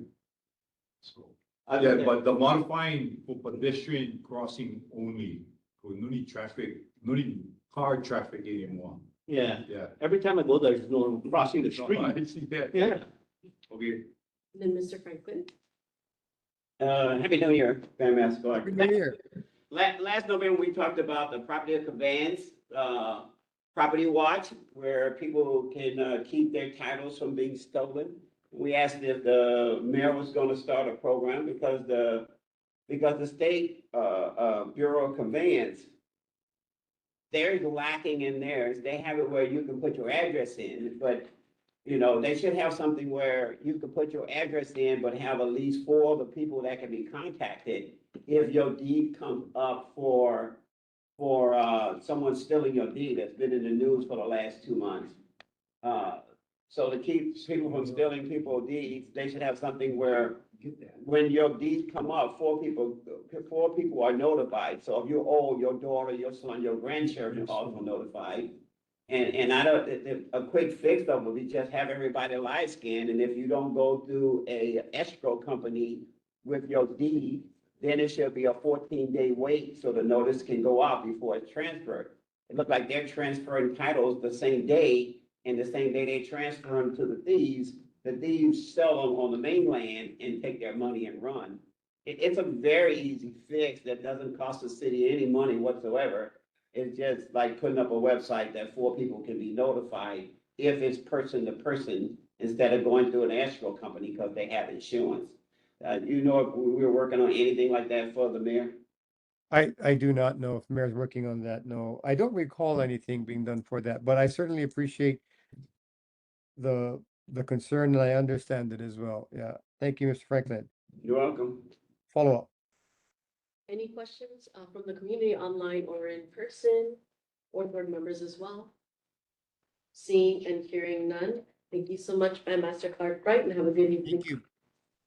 Aloha. Thank you. Up next is Councilmember Tyler Dos Santos Tam's constituent service director, Lynn Robinson. Aloha, happy New Year, everyone. Yeah. Nice to see you. I want to thank Bandmaster. He and I did a little double duty. I do want to quickly follow up that I had asked about the bench at the Kalihi Valley District Park, and I got a response that the damaged bench would have been repaired on the 17th or 18th of December. So does anybody know if the bench is repaired yet? We gotta know. I'll ask Lynette. She was the one that was asking about it. Maybe she'll know. Oh, is she there? The moment. Hi. Yes, I don't know you. Okay. And then the welders were going to help to secure the bathrooms, and I think that Van Master covered that. But anyhow, they're on it. They're checking, and yeah. So we did have a informational briefing on the H1 widening Gulick Ave Bridge on Monday at Kalihi, Vienna, and it was an informative meeting. I will give you some highlights, and then I put the website where they're putting all of their updates. I put that in the chat. So obviously it's starting very soon. It's going to be painful, unfortunately, for much of the community. We have obviously asked to minimize, negative impacts as much as possible. The bridge will only be modified and improved and actually raised, I think, 6 inches. So it isn't a demolition and then, start over. It's making, it's kind of building around the bridge. And then the way that the lip will be designed, it'll add a few inches there. So, obviously a lot of big vehicles have hit that bridge. So this is avoiding. But anyhow, all of those updates are in the at that website, and also contact information. If anyone has really specific questions about road closure, community impacts and all of those things, and they're not hearing back through the website, then please contact me and I'll make sure that you get the answers that you need. Does anyone have any questions about that? Okay, I'm going to move on. It is true that we have rolled out the RPZ permits, and so DTS was able to kind of action and kind of an executive order. I'm not sure that my terminology is correct, but to be able to for temporarily cut those fees in half. This is because of a great outpouring of concern from the community. So, sincerely, hats off to all of the community members that organized, came together, had a meeting. The full team of the Department of Transportation Services was there to listen to the community, and this is where we landed. So, again, hats off. That was impressive community outreach, and we were very happy to be a part of it. So I can put the link in the chat as well. But the permits are now available. I d- I don't have the tiered costs on the top of my head, but it's in the site, and it's honolulu.gov /DTS/RPZ. And there's also a link there. So if anyone's asking, or if any of you need, there's a nice how-to. It's got graphics in there about each of the fields and how you fill them out, each of the pages, and right from putting in your name and vehicle information right down to the payment page. So you can everyone can review that before then they go and do the actual do it in real time. So again, if anyone has I did want to add that we had a couple of questions about people who weren't particularly comfortable doing that online, and you can go to DTS. The address again is on the website, and ask to do it in person or have them walk you through. So just so you know. Does anyone have any RPZ questions? Mr. Kumar? Yeah, Lynn, the rates were just reduced by half. All of the rates were reduced half, Yes, 50%.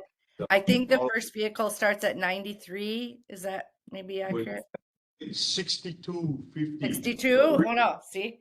Don't listen to Original me. was 125. The original was 125. So Yes. reduced by half is 62.50. Yeah. But well, one question I had was, what is the date of that we're gonna initiate the enforcement? That's a very good question. I'm good. Yeah, originally it was January 1st, but then because of the discussion about reducing the rates, the implementation date was delayed. It is definitely delayed, and it's going to be a very, very soft rollout. But I will. I'm sorry. Go ahead. It's an indefinite start then. Hasn't been determined yet. Yeah, I don't know of a date. That doesn't mean that there may not be one, but I'm going to have to get back with you, but I will. Thank you. You bet. Are there any more questions from the board online in person? Oh, Mr. Liu. Just two things. Is there any updates on the Kalihi Valley District Park as far as the repairment of the roofs that we did a site visit? On the repairments of the gym? So Bandmaster got a better answer than I have been able to get. And I'm thankful that at least we have the answer that the only thing that seems to be in the queue right now, like with the Department of Design and Construction and funded, is for the roof. And I think we kind of talked about this back in November when we were initially, after our first site visit, and we put in all of the requests, we were told that that outside fascia and some of the things so that we could get the other restroom open and all of that would be in the queue, and that the roof was a pipe dream. so this is how government works sometimes. But now I feel like I need to go circle back. Like I'm going to circle back with staff and then with the director and see exactly what we need to do for funding and to get the other improvements, right? We still have termite damage on the court floors. We still have all of the grading that's up at the top that's completely deteriorated.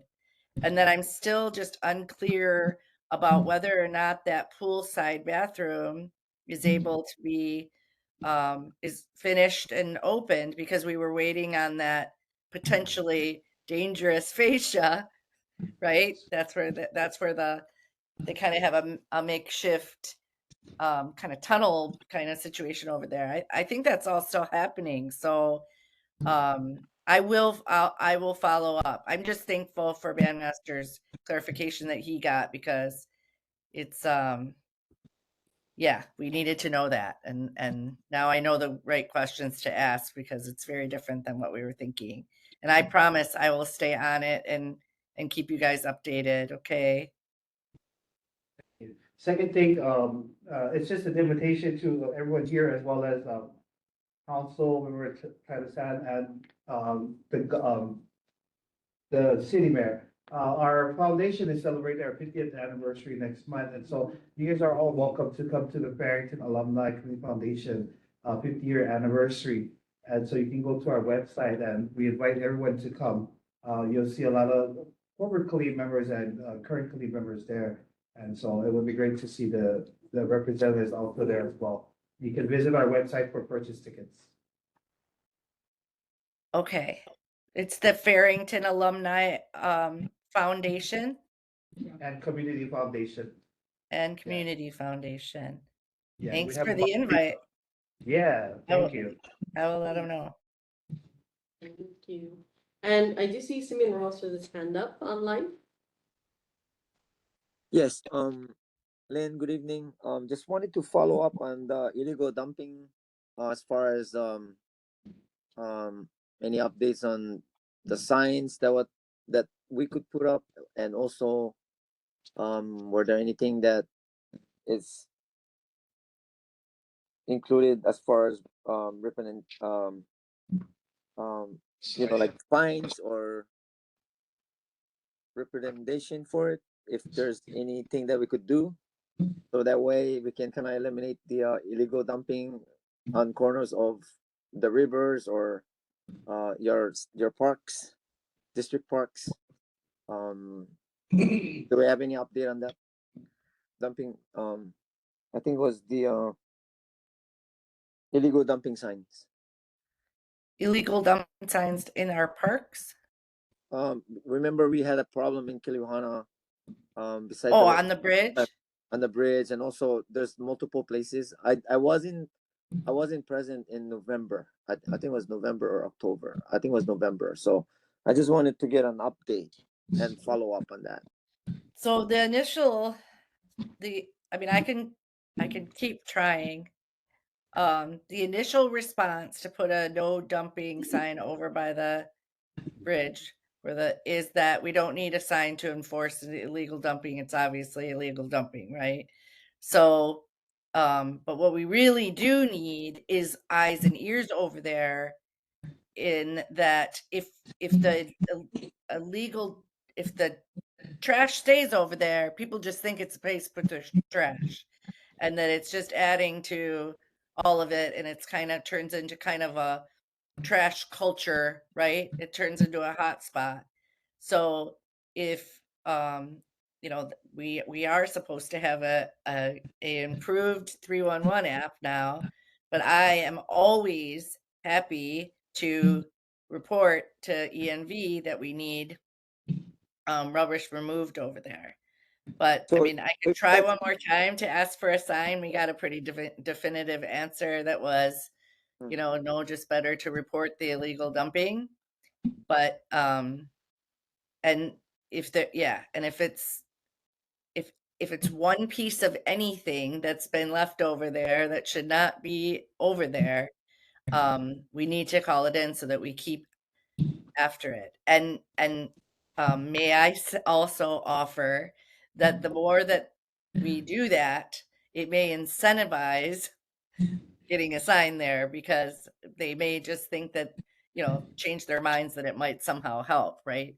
If we're consistent enough saying that it's happening daily, weekly, every other day, maybe we can get kind of a different outcome as far as their answer for the sign. So Mr. Kumalai does have a response. Yeah, Lynn and Simeon, I went there about 3 days ago Mhm. to just go look. Mhm. And there's signs, say government property, No no trespassing. trespassing, no parking, no vehicles was parked along that area. I mean, when I got there, I was the only guy that parked there. And I get out, and look down into the stream. Mhm. And the thing is surprisingly clean. We get a little bit trash, not like when we went there the first time. I mean, small stuff here and there. So that Yeah. clean up that we're gonna do at the end of the month, will take, gonna be real quick. Yeah, so the signs are up and the compliance is there. I mean, no parking and minimum trash in the stream. Yeah, we have the good family there, the Salis family that's been upkeeping the, like picking up, but then Yep. again, we don't want them to be part of their chore to keep cleaning Oh, up no, people's I mess. don't. But Eric reaches out to me when there's stuff over Yeah. there. I mean, we keep in close touch.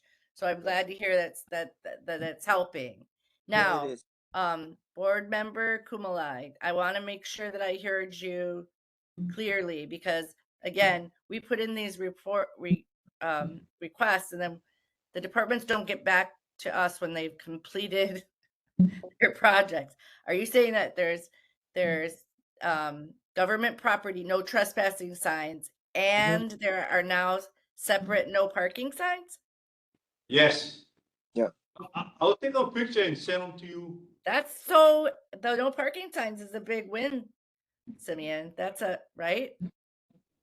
That was a big one because that we wanted. So Mr. I don't Franklin know. Now I'm definitely going to put in for the no dumping sign. Happy New Year, Lynn. Lynn, a question to the resolutions we wrote for the 3 years thing we're trying to get, because I got a resident here that asked about the same thing, about motion detected lights and cameras in Kalihi Park, and the speeding signs for the school coming down Kalihi that are still broken, and if we can get the crosswalks around the elementary school painted after 3 years. We need the crosswalks at Kalihi painted. For the last 3 years, we've been asking that all around the Okay. school, walks are not painted, so the kids are Okay. crossing in unmarked crosswalks. And as you go all around the school, even where you go up in the break, I'm making it going in front of school, where a lot of kids cross there, still no crosswalk there.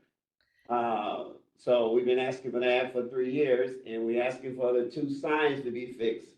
That as you approach the school from both directions, that tells you your speed and asks you to slow down. The infrastructure is already there, but I'm just letting the resident know we've been begging for this for 3 years, and we still haven't got any of this done. We even Yes. wrote resolutions about them. And the resolutions have basically been ignored by the people we sent them to. Was your resolution asking for safer stuff around schools? Yes, it mentions the crosswalks and everything in them. Because I don't think I ever got that resolution. If someone could send that to me, that would be really helpful so that I can attach it. Because in November, I reached out to DTS and asked again about the inoperable school zone signs, right? And have not received an answer. I want to be really clear. Are we asking for existing crosswalks around the school to be repainted? Or are we asking for a new installation of a crosswalk? No, just to repaint them. They're already Okay. there. Just to repaint it. Okay. One moment. Let me take this note. Yeah. Okay, I'll get that request in tomorrow. Yeah, because And then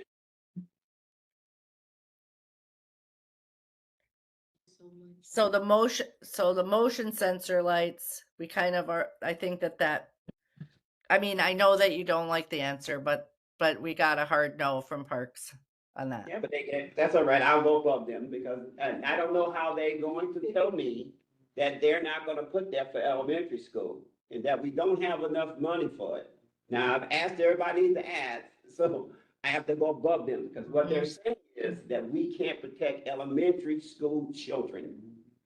We can't paint the crosswalk, and we cannot put in signs to tell people, because everybody keeps talking about speed. We can't put in signs because the infrastructure there, we can't replace the old ones that don't work with new ones. So we have been asking for 3 years to replace these signs, and they're telling me that they cannot protect school children, elementary school children. So we've been asking for 3 years, and I keep going through this because every time I go over people's head, they keep acting like I did something wrong, but we've been begging for 3 years. We wrote a resolution, we sent it to everyone, and it's been ignored. So, and I want people to know, especially right behind me, that the crime in Kalihi Park, we've been begging for motion detector lights to keep the drugs, the gangs, the houses, and everybody got cameras, the beaches, Chinatown, every other people got there. But we, Kalihi, supposed to be the most crime-ridden place if you listen to the news, and we are getting less help than anyone. And I don't understand that, because we're building new apartment complexes, we got money for everything except Kalihi Valley. I yield back. I understand your frustration. Yeah. I'm gonna try to help as much as I can. I honestly, in all honesty, am looking at everything that I have in my database, and at least since, yeah, I need to put in a request for the crosswalks. And we should have success with that. I don't know that we talked about that in November or before that. I'm sorry if we felt like we needed them for 3 years, but I will put that request in tomorrow. And then the request for the signs are, that I've followed up several times about that. And I don't understand why. No, I know what to do now. Okay. I mean, it might be helpful to ask Bandmaster, sometimes we get different feedback. Not to put him on the spot, but it might be. not that he's a magician, but I don't know if Bandmaster, you might want to ask about the possibility of having motion sensor lighting at the Kalihi Uka Community Park next to the elementary. It's dark and dangerous over there, and people like to congregate. I know I just worked with principal over there to do a whole pressure washing job because of the stench of human waste. So yeah, I know that it would be helpful. We did a site visit probably a little over a year ago now with the complex, like the regional supervisor, and actually Director Thielen was out there too, and we were not granted our request, but maybe you can try. I don't know. Sorry to put you on the spot. No, we'll try. We'll add this to Okay. the list and we'll try. You never know. Okay. And then Mr. Liwa, just to. Well, I had a lot of questions, but because of time, I'm glad we have community here to hear the concerns that we're trying to present to you guys and the response we're getting. And I'm glad they can hear that response that we're getting, but I'm gonna yield it over to Mr. Sung that has a question. Mr. Sun. Hi, Lynn. Hi. So last month I had an opportunity to have a meeting with Andy Sugg, and he made a suggestion about Kalihi District Park that we could actually adopt it and help with the renovations with it. Is there any way you could give us more information about us adopting it, or the neighborhood board, or do we work with the nonprofit? Maybe, how do we be able to do it? Maybe give it some certain parts of it, we're able to paint ourselves and take care and maintain it, and fix it, where we don't have to go through the city. I can find out for you. He didn't have any further information. It was just a soft suggestion. That's what he said. I mean, that's one opportunity that we had. He wasn't giving really back any feedback. He wanted everything in writing, and I gave him all my things about Kalihi Valley and a couple other things about the police department recruiting. Was in my response to him, and I haven't heard back from him yet. Okay. I haven't helped any groups to adopt a park yet, so this will be, a learning curve for me, but I will absolutely find out how that works, and if you're saying that the neighborhood board would be the Or- adopting organization? Or if we're not able to do it, how do we go about doing it? Or maybe work with the nonprofit, right? There's so many nonprofits in our area that could probably help step up. And I don't want to put any stress on any of the nonprofits in this room, but Yeah.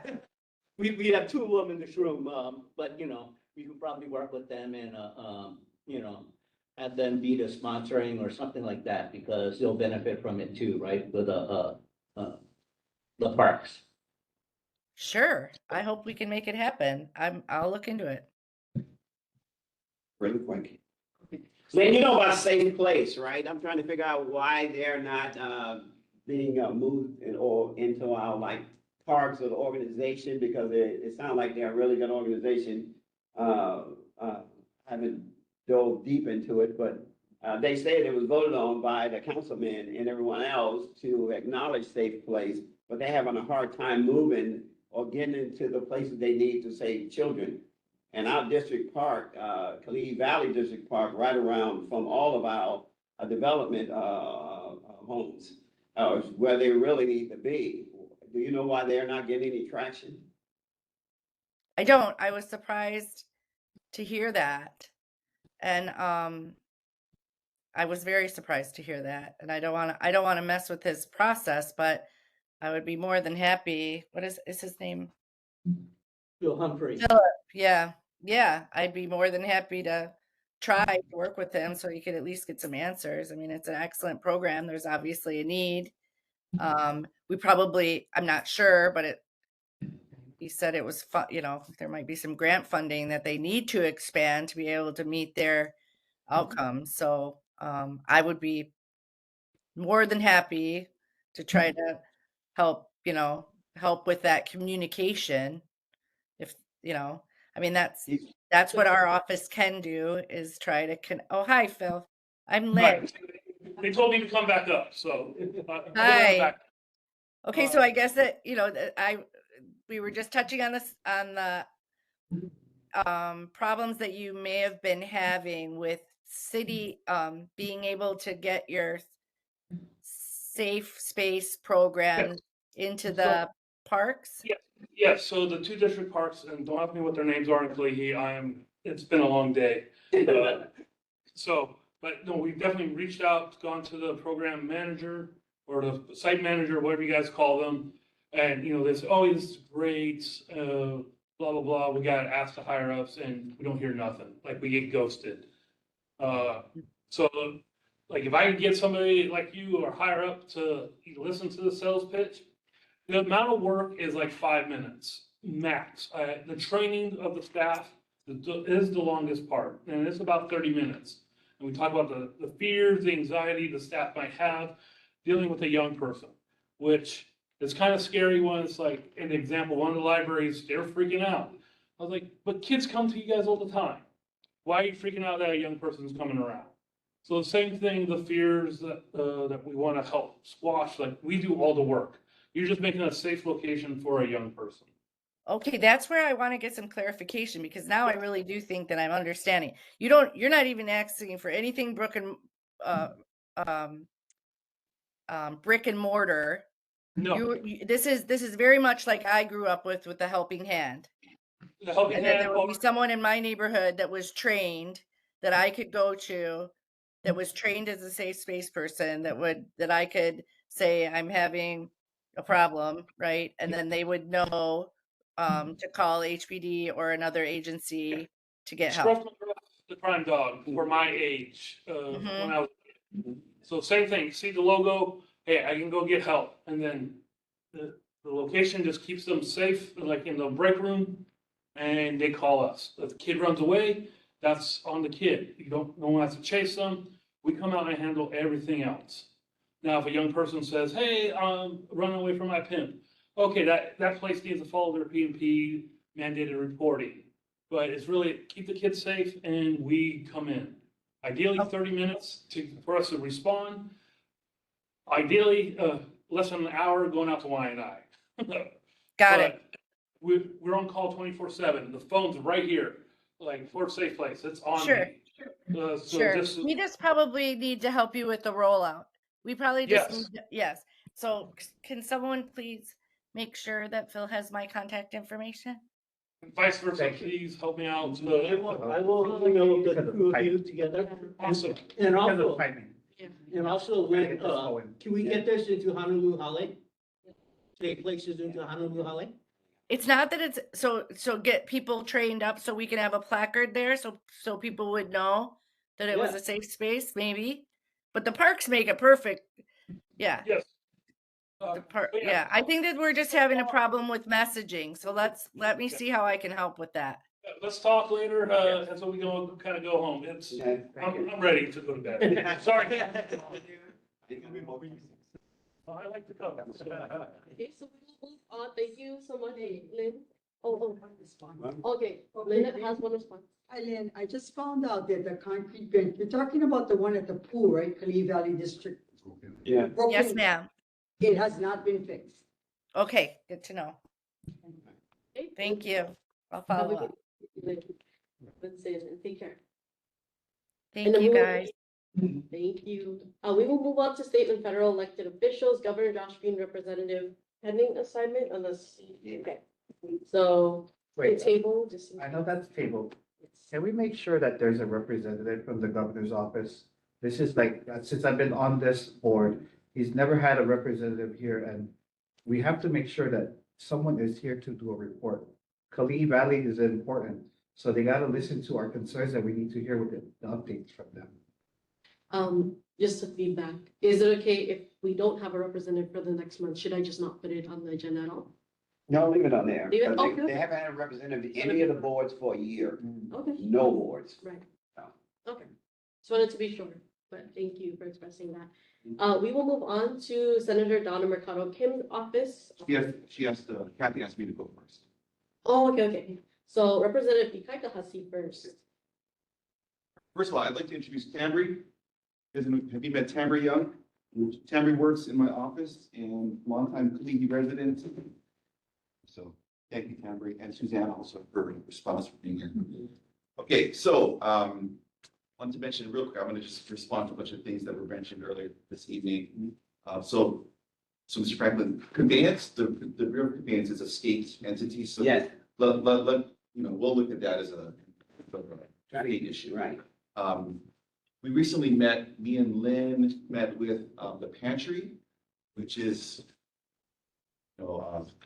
street names are blanking my brain right now, but near Fort Chapel. Rose. Yeah, Rose and, anyways, so they're addressing the traffic concerns that their food distributions are generating. So we should see an improvement in that situation soon. Laura's office held a Kalihi Connections meeting just a few days ago, so Nadia from our team went to that. We're trying to get the next safety task force meeting scheduled, so we'll apprise you once that is scheduled. The legislature is convening on the 21st. There will be no big party. Mostly because there's nothing to celebrate. No, I'm just kidding. But seriously, we are facing a very large financial crisis because of the federal cuts that are affecting Medicaid and SNAP, the Department of Education.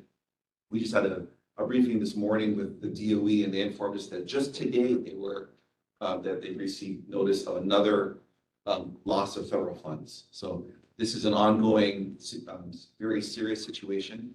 And I think the biggest push that the legislature is going to be dealing with this year is how do we take care of all of our people in the midst of these federal cuts, making sure that we regard everyone who needs food and health care and housing, et cetera, as our responsibility. Regarding Kalihi Park, I have a crazy suggestion, which is that the part of the park which is actually abutting the school, that should actually be returned to the school so that the school has complete control over it and allow the field to stay, city park. But part of the problem right now is that the jurisdiction is really confusing, right? What looks like is school property is actually park property. And so it's hard for the principal there to deal with that situation. And I think also, if we were to think about some ways of holding essentially community events at Kalihi Park, bringing people there, giving it more life and more energy, food festivals, cultural festivals, performances, games, tournaments, all that kind of stuff. I think that would actually be really useful because it would change sort of the chemistry of that part of our town. Kind of like what we're trying to do with that area that was sort of dilapidated retail spot across from Cleveland, the school. We're finally kind of open, and I think that would be a great spot for a safe place designation because it's right across from school. We're open in the afternoons after school, so we'll work with you on that. Excited. And I think there's an opportunity, Mr. Franklin, to your point about the crosswalks. I just learned today that AARP has a new grant opportunity where Lynn's nodding her head in affirmative. There's $50,000 that they are opening up for community groups to apply for.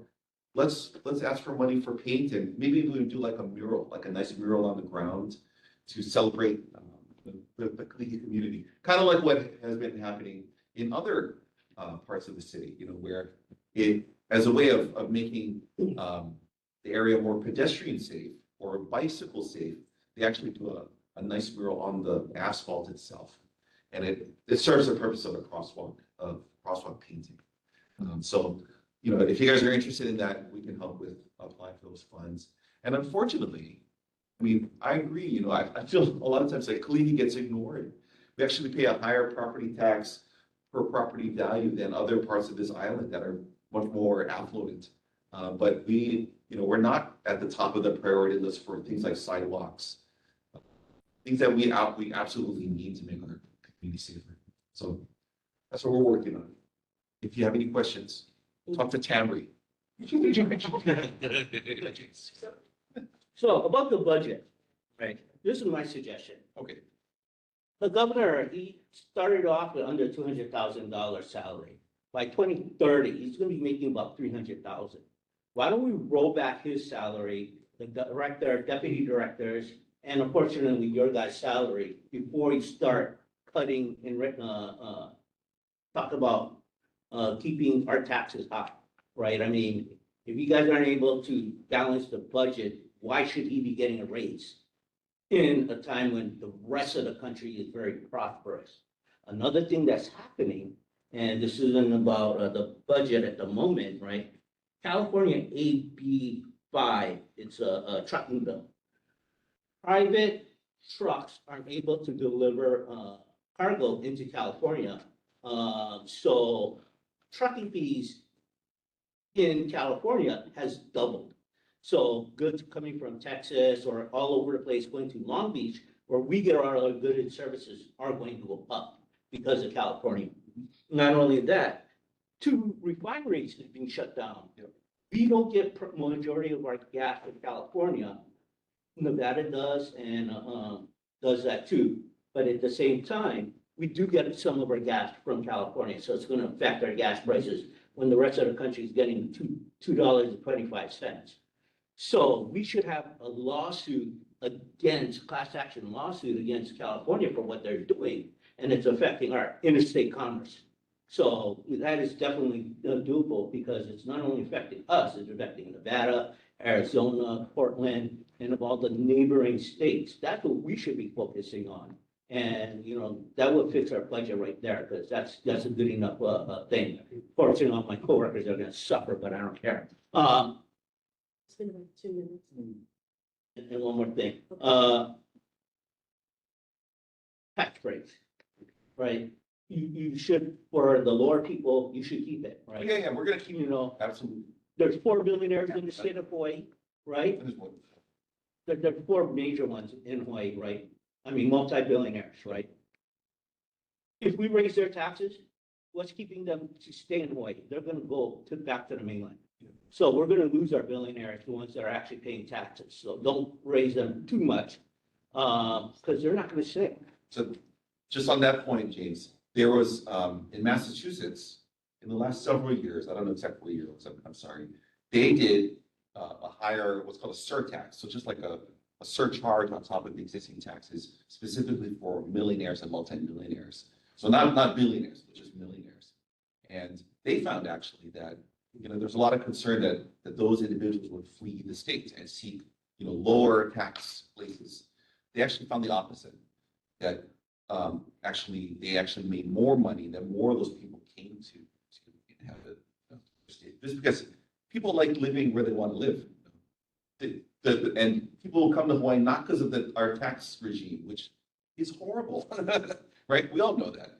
But we're here because of community, we're here for the weather and all. Really quickly, about Kalihi School for 3 years, when you was on this board, I have talked to them because Kalihi School is the only school that don't have a place for the kids to play on the grass. Kalihi Park, the grass is unsafe, it has holes in it and pits in it. So I have a whole plan layout. If your office want them, put a track around Kalihi Park, make the green space where they can kick, so that 435 children at Kalihi that plays on concrete, which is on real only school, can have the park and use this park as a safe space. I already have the diagrams been put out already and block it off during school hours, and then the residents can use it after school hours, turn it into a really nice track and fill in the park, and then paint murals around all the walls that represent Kalihi School. Problem you do have is the school is Department of Education and Parks and Rec own it. So I was trying to work with a nonprofit to get in there to give us the school like they did at Ala Moana Park. A nonprofit to come in there, need to dig up the grass, make it safe, put a track around it so the kids can run. Because Kalihi School is the only school that our kids really don't work out. And we keep saying that we need school children to work out to be fit before they get to middle school. But we don't do that at Kalihi Park. And the only time they get to run is on concrete, where the basketball court is, so they fall down.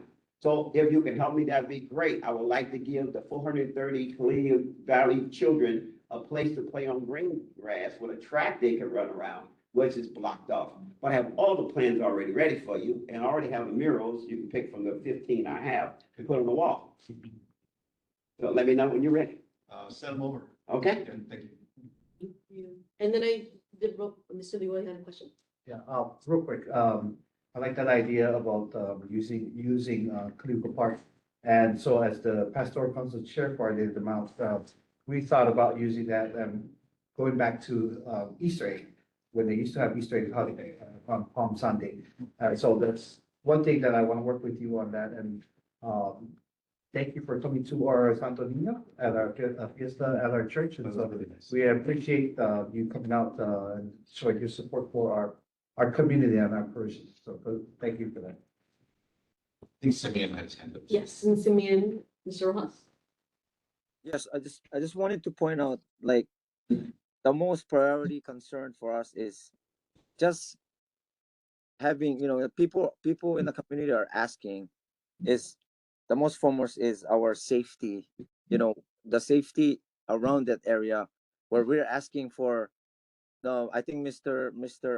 Rando asked for security surveillance camera, and it's the most least that we can ask for, so that way we feel comfortable in that area. And also it's so important because after school is the most important part, the most challenging part for us is what happened after school. That's what we gotta also be prioritized in our concern. So I think it's very important that we should put even a blinking blue light or a security light, a security camera or surveillance camera, and that way we can do what we envision for our goals in that park.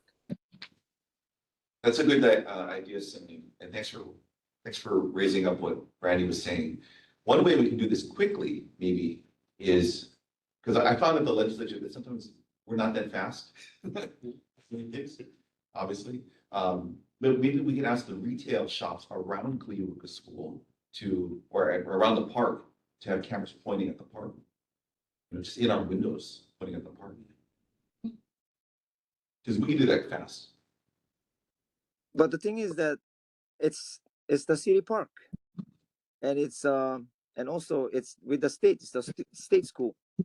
So just to get one camera, so to make that place to be a priority for safety and for comfort for the whole community, so we can gather there. I think that would be the most priority. Yeah. Thank you. And if are there any questions from the community online or in person? Seeing and hearing none. So I do thank you, Mr. Hasib, and have a good evening. You too. Thanks. Thank you. And okay, so neither Senator or is Mr. Kathy's here. Is Kathy here? No. She said that. Unfortunately, she had a family emergency. Okay. Yeah. I see. Okay. Sorry, she apologizes. But if you guys do have any questions, feel free to let me know so we can email it directly to her office. They can report next month. Now we'll move on to board business. We do have a response of meeting determination from Kalihi Valley District Park at 6:30 p.m. is a suggested time that Jeffrey suggested, because that way we can have 2 hours and end at 8:30. They want us to end at 8:30 p.m. The Kalihi Valley District Park staff got back to us and, excuse me, let us know that we could use the facility, but only up until 8:30. I recommended to chair to change the potential change to a start time of 6:30. And I gave the example of the Kalihi Neighborhood Board, which I used to be the neighborhood assistant for. They meet at their public library, but they only have a 2-hour allotted time. And they always finish their meeting in that 2-hour time frame. 99% of the time they are finishing even earlier. This agenda is similar in length to what they have. That's why I made the suggestion, but it ultimately falls on the board. If you guys wish to meet that half hour earlier and finish at 8:30, then Kalihi Valley District Park is just waiting for our okay and our signature. If not, and if the board feels like the time parameters for 3 hours is more, would be better useful for a conversation, then of course the option is still to be here. Should we, I think we need to vote. He's gonna make. We can ask questions. That's how I was gonna Okay, make a questions, yes. I will make a motion to move the meeting from 7 to 6:30 p.m. Okay. I second. Thank you. And second by Ms. Franklin. Yeah, And then we can do further discussion. We got to vote on. Yeah. Oh. Put it on about 2 hours. Time too, right? Yeah, just 2 hours. Well, we can try it. We can vote. And this will be for 6 months? Yeah, it would be up until June 2026. We do the permits 6 months at a time for locations. If it's a long-standing permit, like if the board decides to meet in Kalihi Valley District Park indefinitely up until the change happens, then the permit is only for 6 months at a time versus like a year at a time. And with it being at a city park, it's free of charge for the board and for the office. I think I like that, because after that, then that's when, because I'm still in talks with our church to move the meetings up there. So I think it'll work if it's June 2026, and then the next 6 months, I can actually ask our church to cover that time, and then after the 6 months, then Farrington is the section, because I said I was gonna ask those two. I remember you saying you have access to both. Yeah. And I believe just for clarification for the record, Barrington, I know that we talked about potential cost for the board for permitting. Is that still a conversation? No, as long as you have someone that works there, Uh-huh. then there is no charge Gotcha. for that. So, Okay. and it'll be reserved under our name. Sweet. Yeah, Okay, so cool. that- Just wanted to make sure I had the right information. Awesome. But I do like the 2-hour frame, because it is already 2 hours and we're not even, so if we can keep our meetings brief and the presentations brief and the questions brief. I know you don't like the response, but it's already almost going to 3 hours now. We got to take a vote on that motion. Just hand. We need a vote. Okay, we'll just do a voice vote like we did before. Right. So all those in favor say aye. Aye. Aye. Any abstain? Any nays? Seeing, hearing none, sounds like verbal, all ayes. Thank you, everyone. And now we'll move on to approval of regular meeting minutes for Wednesday, November 12th, 2025. Can I get a motion? Second. Motion by Luleman, second by Mr. Franklin. Are there any discussions, edits about the minutes or anything? Seeing and hearing none, we'll do a verbal response. Everyone that agrees that, Mr. Rojas? Yeah, I think your minutes, you just need correction on your date. Oh, There the was- date. Gotcha. Okay. Thank you. So Thank you, Simeon. we'll vote on with the correction amendment of the date. All those in favor say aye. Aye. All those opposed? Any abstain? Seeing, hearing none, thank you very much. Now we'll move on to committee reports and assignment. We'll go through these quick. State and County Budget Committee, if Chairman Mizuno, maybe Mizuno would like, have any report? No report. Thank you. Next, Sidewalk, S-Curve and Transportation Committee. Nothing, but we are working on something in the works, from what I understand. I'll get more information. Thank you. And then, Beautification Committee, No report. no report. Aloha Aina for Sustainability Committee. We had a note from the Department of Facility Management for maintenance, for cleaning up at Kalihi and Kilohana at the end of the month, January 31st. For anybody interested in coming. Just a reminder. Oh, and thank you for the city council representative, councilman for readjusting the RPZ fees in response to the concerns of the residents. We thank you for that. I did hear someone ask for the time for the cleanup, is January 30th? Yes, 10 o'clock. 8 8 to 12-ish or 8 8 to 10. 10, yeah. Oh, okay. 8 to 10. Might be quicker than that. The flyer's also in the drive. Oh, Yeah, thank you. yeah, for- yeah. Okay, Young flyer from the city on that. thank you for that report. And our PZ committee, Wait, thanks for the reduction in fees. and- And there's no date for the implementation of the program, but okay. I think we get a response when that happens. Yeah. Or notification from the city also. Thank you. Communications committee, No report.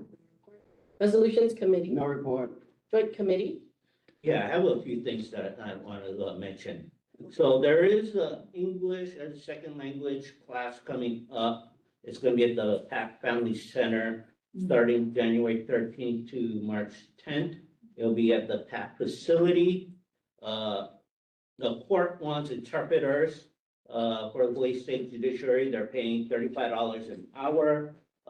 Training for Oahu is the 14th and 15th, and March 21st to 22nd. And there's a training by Tall Cop, save the date. I don't know what this is about. Do you know, Laura?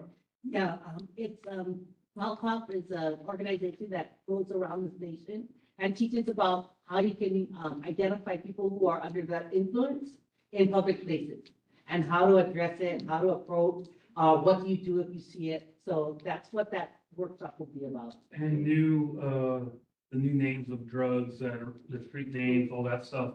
It's also continuing education for anybody with a CSAC or other educational stuff.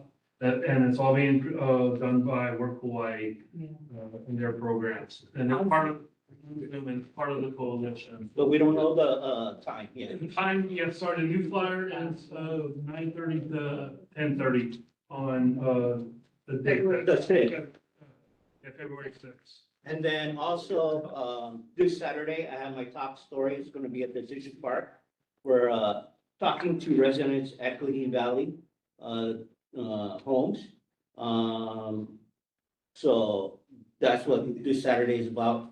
Next week, Saturday, we have that, tour of safe places to learn more and go in more depth. I had a briefing, yesterday about this, and he just highlighted just the tippity top of his, program that he does. So please show up to that. And last thing, who has control of our Facebook page? You have control of the Facebook page? No. I do. Oh, could you change the name from Kalihi Valley NB16 to Kalihi Valley Neighborhood Board? Okay, And, neighborhood. yeah, because when you type it in, you can't find it.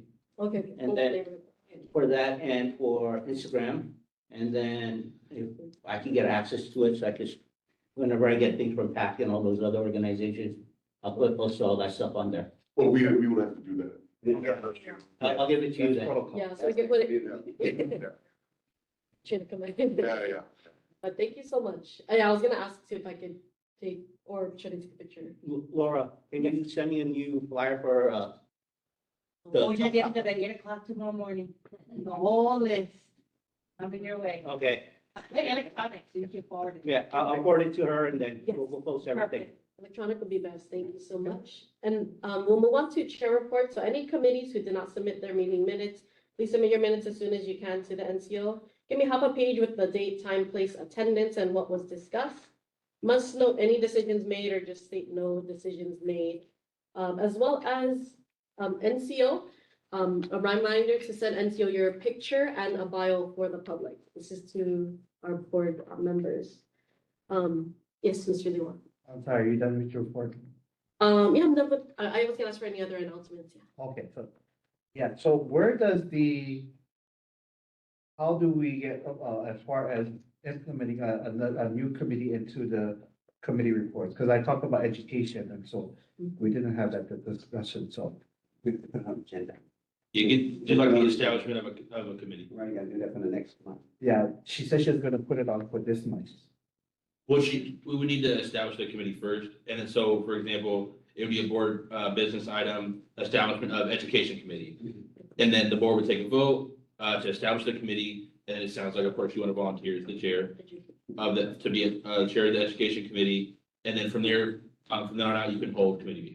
Right, I know that was also mentioned at the last meeting for this meeting, and it's not on here. Gotcha. So that's why I'm a little bit upset that it's not on. So, I forgot to, Yeah. didn't, yeah, that's on my. So- It's on the record too, so if it comes through, I'll also make sure that's on the agenda. Make sure I have that. But announcements, next meeting is Wednesday, February 11th, 2026 with, I guess the time and location now will be Kalihi Valley District Park at 6:30 PM. Broadcasting meetings, so neighborhood board meetings aired on Olelo Channel 49 on the 4th Saturday of the month at 6 PM and the first and third Sunday of the month at 9 AM. Kalihi stream cleanup, you mentioned that Saturday, January 31st, 2026 at the corner of Kilohana and Kalihi Street from 8:30 AM to 10:30 AM, volunteers needed. And if there are no more announcements, then this meeting is adjourned. Good job.